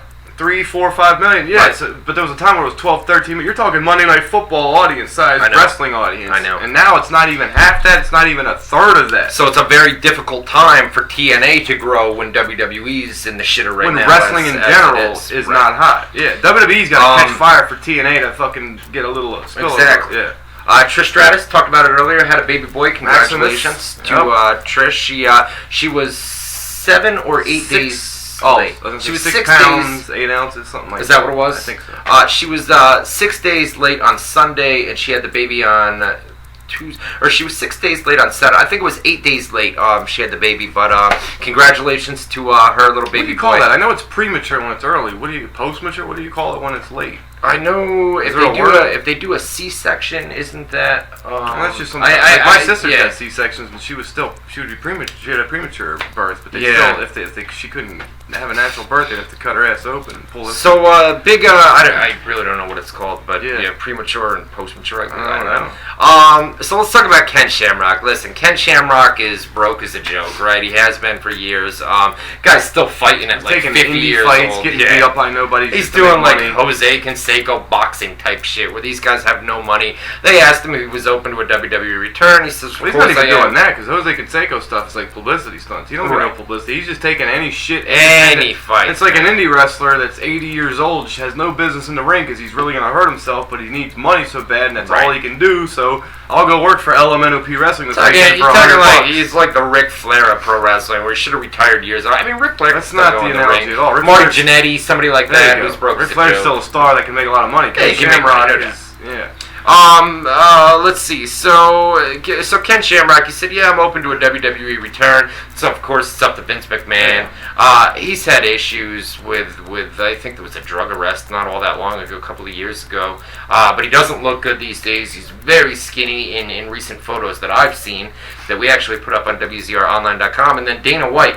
He owes Dana to about $175,000. That's the number, yeah. For lawyer fees. For lawyer fees. Yeah, because he sued UFC and lost, Mm-hmm. and never paid the lawyer fees. I guess that's what Dana's claiming in a lot of media scrums lately. He's, okay. I guess because this all started because Tito and Rampage are doing that Bellator pay-per-view, and they have really no way to promote that fight because they're like, out of their last 10 fights, they've lost 9. I'm talking combined, Tito and Rampage. Out of their last 10, they've lost 9. Something like that. That's what Dana. So there's no way to show wins. So it's not like what I'm saying. Usually you promote a fight like somebody's O's got to go if they're undefeated, and Dana's joke is like, what? Somebody's O's got to go the other way, like somebody gets to finally win a fight because somebody has to lose.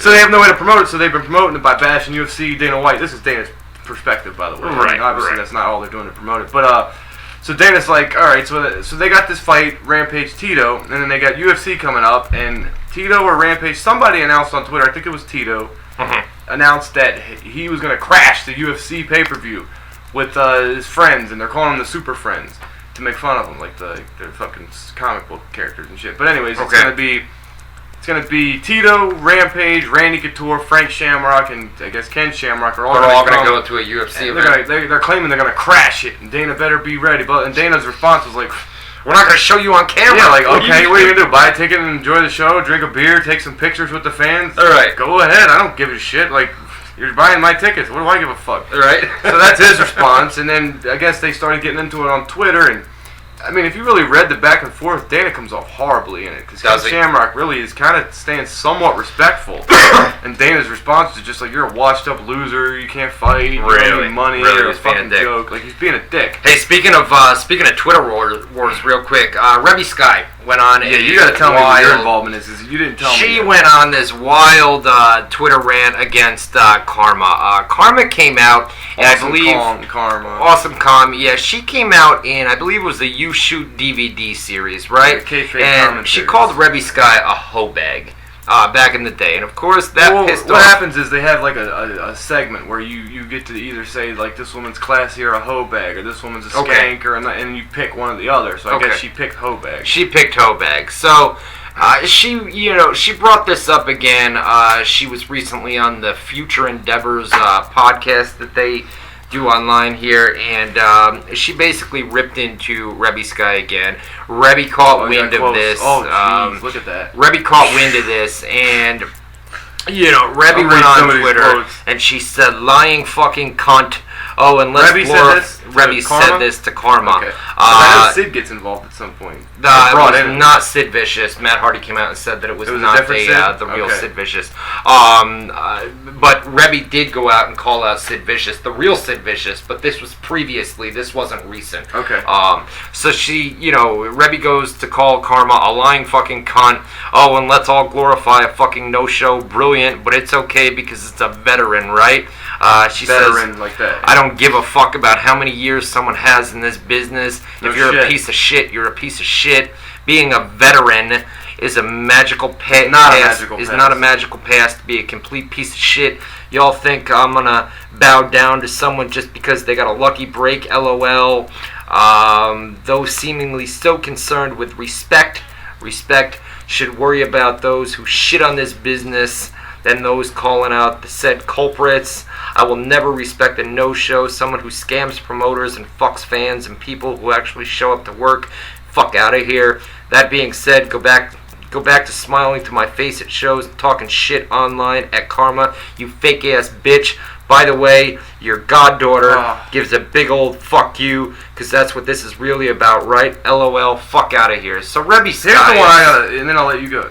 That being said, go back to smiling to my face at shows and talking shit online. Do you really think that Karma's Karma's gonna resort to that, right? Like, okay, she's talking like, yeah, I dare you to say that to my face. What do you think, you're gonna beat Karma up? Yeah, that's what I'm saying. Sky, she'd fucking kill you. What the fuck are we talking about? Rebby is just she goes on Twitter and she acts. She is hot though. I'll give her that. She's hot, no doubt, man. But I told you the other day when we were talking about her, I was like, that's the kind you want. The angry fuck, like best crazy right out of her. The best thing that ever happened to Rebby Sky is her getting engaged or becoming girlfriends or with Matt Hardy, man. And Matt Hardy's nothing more than Matt Hardy's really changed his life around. I'll give him that, man. He seems.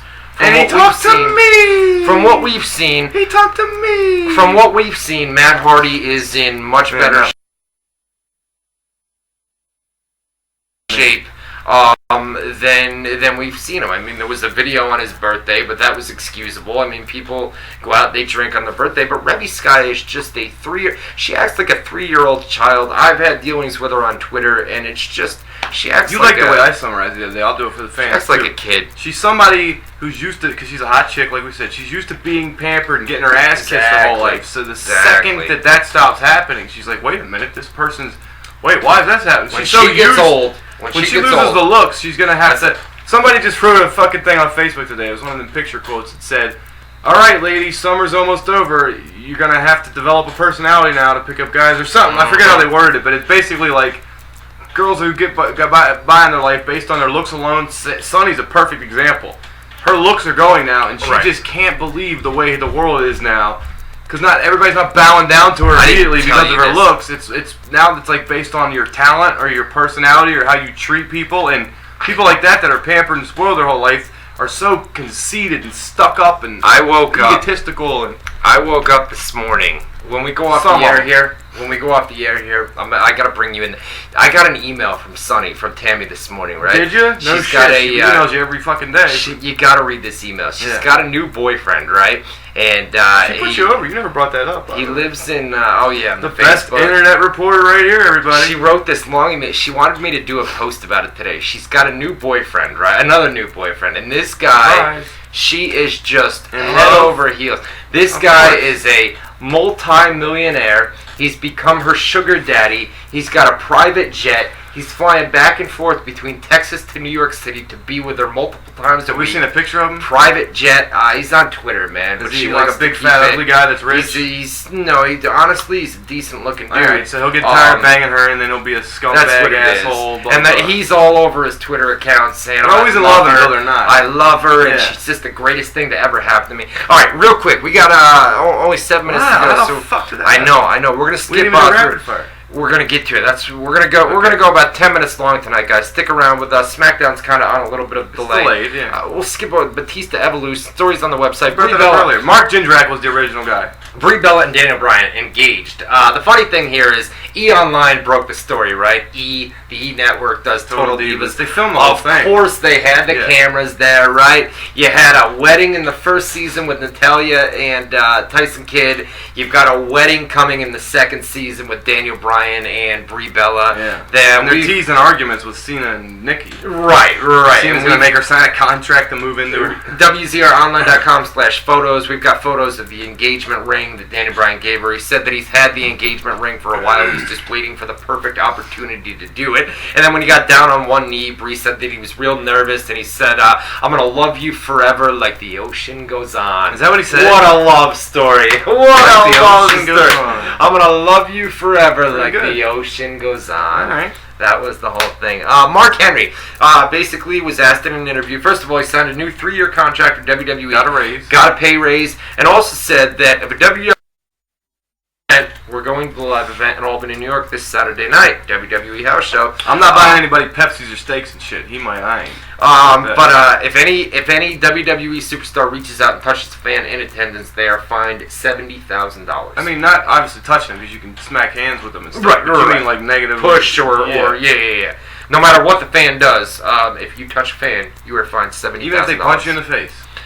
I would assume there's got to be some sort of retaliation. I'm sure there's some extenuating circumstances. Exactly. Yeah. Kurt Angle coming back at TNA Bound for Glory. Everybody knows that he was in rehab. Hall of Fame, and they've kept him off Impact the last couple of weeks. He's been out of rehab for about 2 or 3 weeks now, but he is coming back. They aired a video package on Impact. It's going to air again this Thursday night. It's online too. It's on the website. It's WZROnline.com.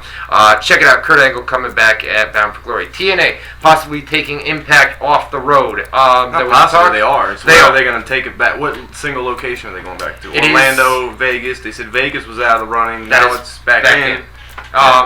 Vegas was out of the running because Speaking of Vegas, they did that podcast this week from Vegas. They did. Bully Ray and Jeremy Borash. Talked about Breaking Bad too.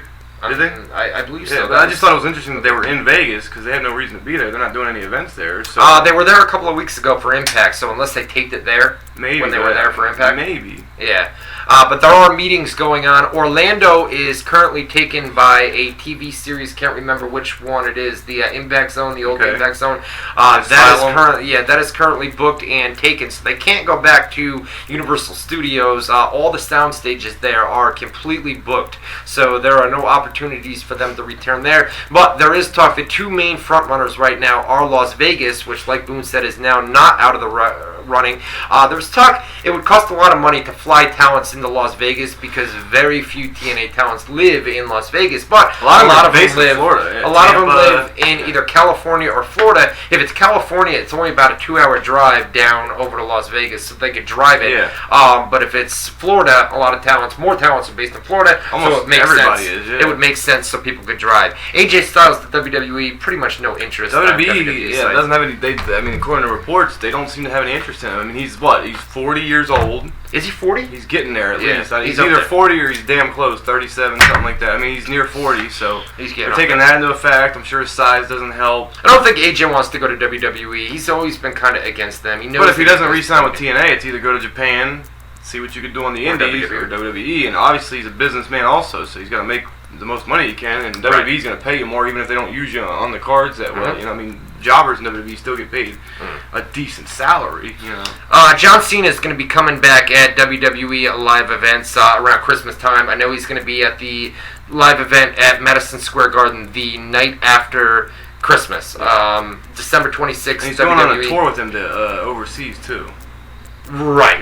It's going to be a non-wrestling role. Obviously, he's not ready to come back from surgery. Still where he's targeted to return in the ring. And then one last thing, I want you to talk about it. Rob Van Dam's WWE contract. There was a reason why. I really told you the only thing I know that you don't already know, which was that this last week on Raw was kind of a punishment for him not immediately re-signing the first offer they gave him, because obviously they wanted to sign him up before the pay-per-view. Right. This week, I'm assuming the same thing. He was on Superstars, didn't get a match, and he's in the semi-main event at the pay-per-view rematch, where you'd think they were going to give him the title.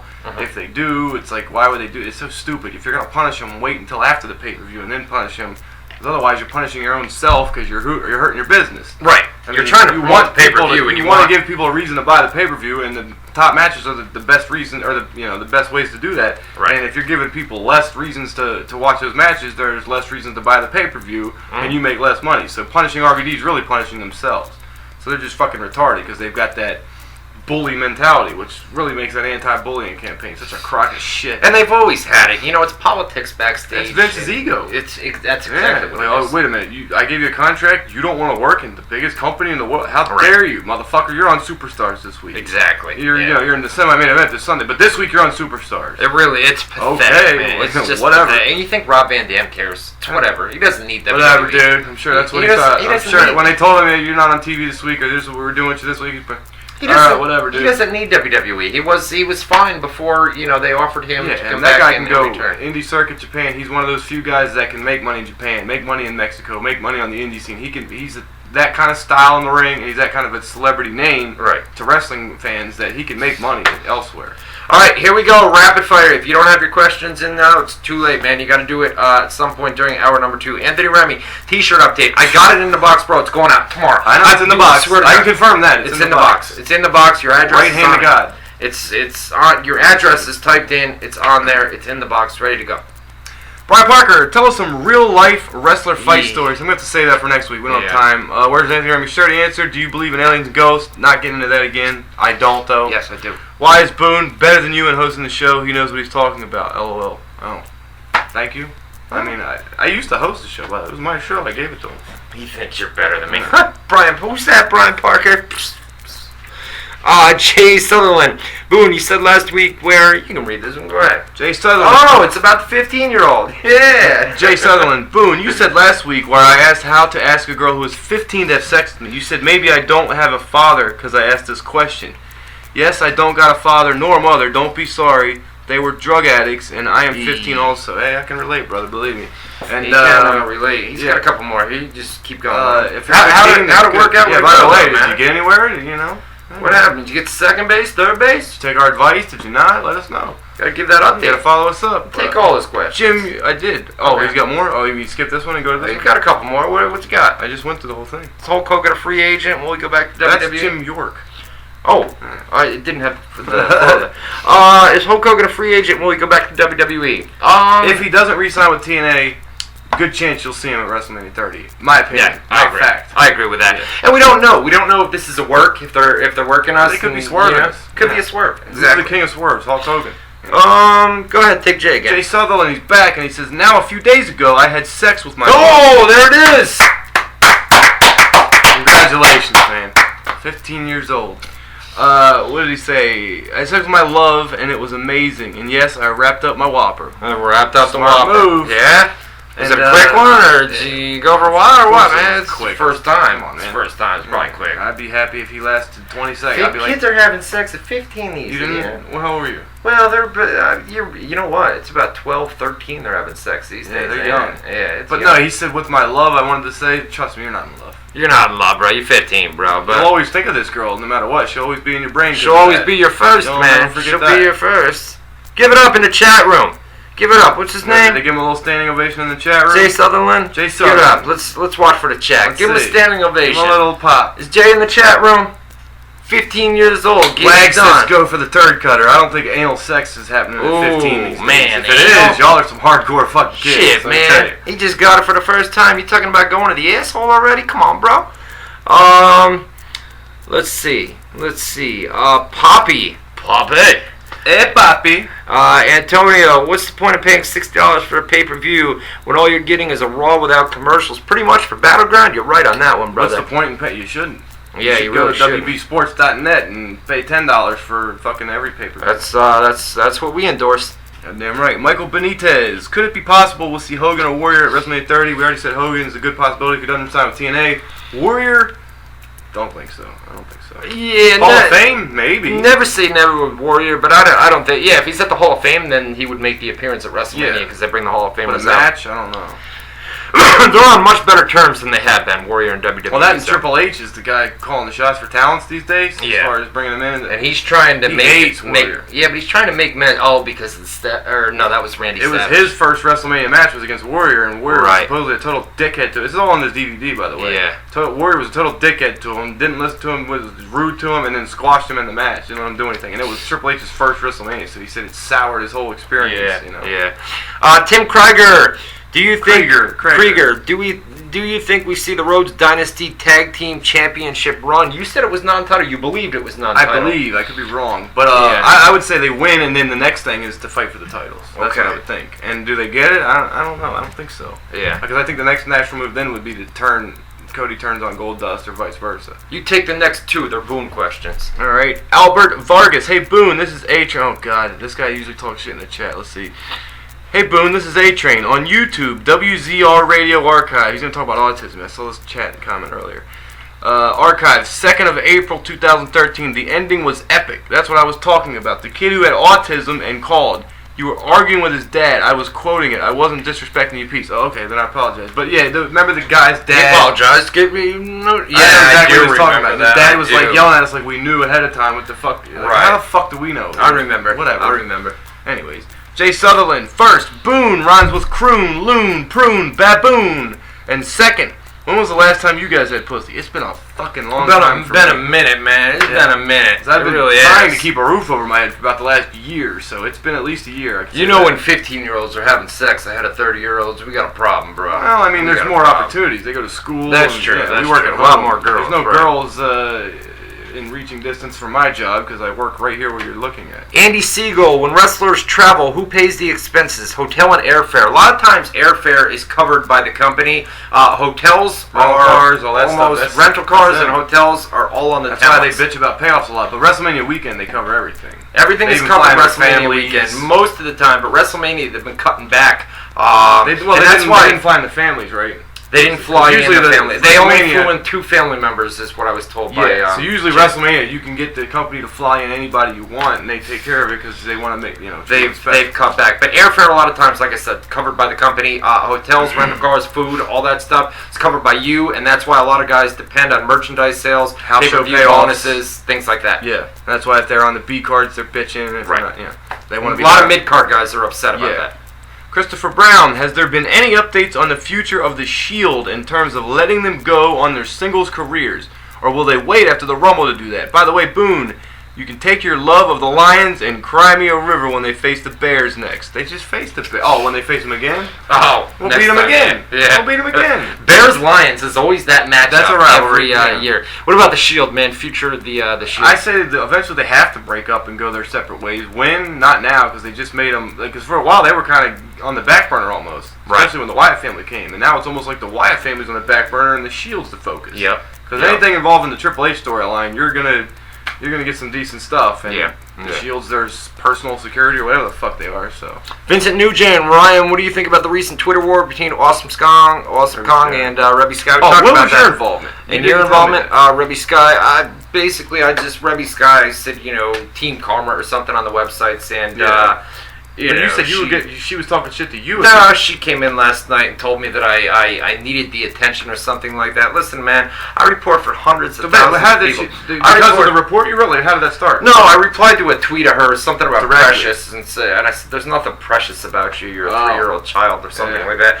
She told me I needed the fame. I said, listen, man, I report for hundreds of thousands of people every day on numerous websites, on about 30 different websites.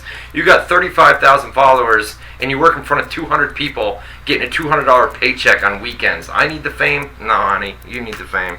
Fuck out of here. Brian Parker. She's hot as shit. I don't care if she got an Brian Parker. Dixie Carter sucks on the mic, just terrible. I thought she was okay. No, she talked too long. That's what I said. Yeah. I can see that the seeds are there for a good heel character, but she does need to shorten that shit up because she talks too long. Nick Dodge, if Hogan leaves TNA, will the 6-sided ring return? Seeing it's what most people want and was all Hogan's idea to bring the classic boring 4-sided one back. They're stuck with the 4-sided ring now. I don't think it's boring either. I think that 6-sided ring was a neat idea because of the capitalizing on the octagon for UFC and stuff like that, but wrestling is in a ring. I mean, you got to keep that tradition. I don't see why you would change it. Plus, it's harder work with all the different angles in the 6-sided ring. I would think. Vincent Nugent. Nguyen? I don't know, man. Vincent Nguyen. He needs to next week phonetically spell your name out before your question. Yeah, so we can... Ryan and Matt, what do you guys think about the so-called relationship between Paul Heyman and his boyfriend turned new Paul Heyman guy, Ryback, on WWE programming? Anybody with Paul Heyman is that's, if you're put with Paul Heyman, you got a better chance than you do before you were put with Paul Heyman. Yeah, so that's what I mean. I mean, look at Curtis Axel. Who was he before Heyman? He was Michael McGillicuddy. He was in developmental. He was nothing. Curtis Axel's still a nobody, but no, I get you. Everybody knows the name Curtis Axel. Absolutely. Who the fuck knew Michael McGillicuddy? Absolutely. You know what I mean? He's got an IC title every week on and it's ever since they put him with Heyman. He's got a belt. I'm saying, and this stuff, it makes more money too. So being with Heyman's good for your career. Galen or Gallon Hill, RVD said recently he didn't really want to work that schedule before he came back.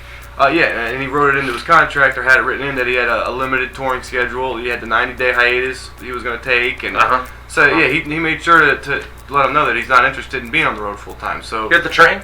Yeah. Okay.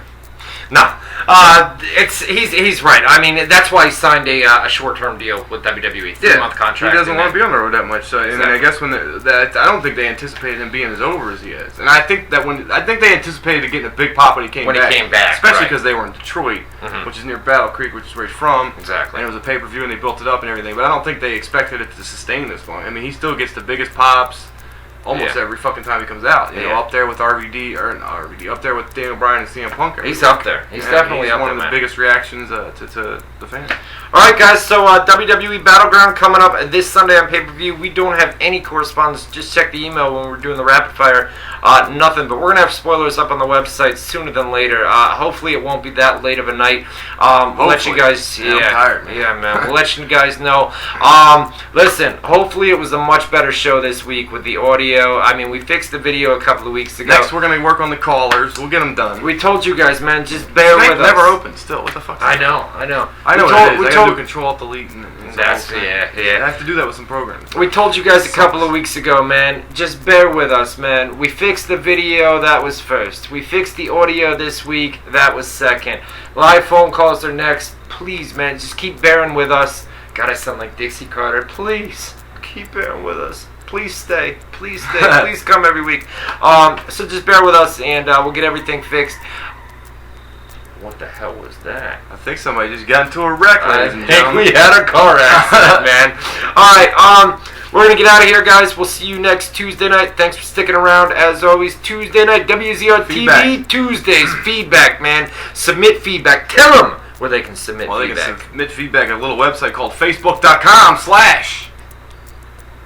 Ryan Clark WZR. Facebook.com/ Ryan Clark WZR. Once you get there, the top post will ask you what you thought of tonight's show. If you liked it, let us know, and let us know what you like. See, then we'll do more of it. If you didn't like it, let us know. We'll do less of that. This is how we get better, ladies and gentlemen. We custom fit the show for your needs and wants. That's what WZR TV Tuesday is all about.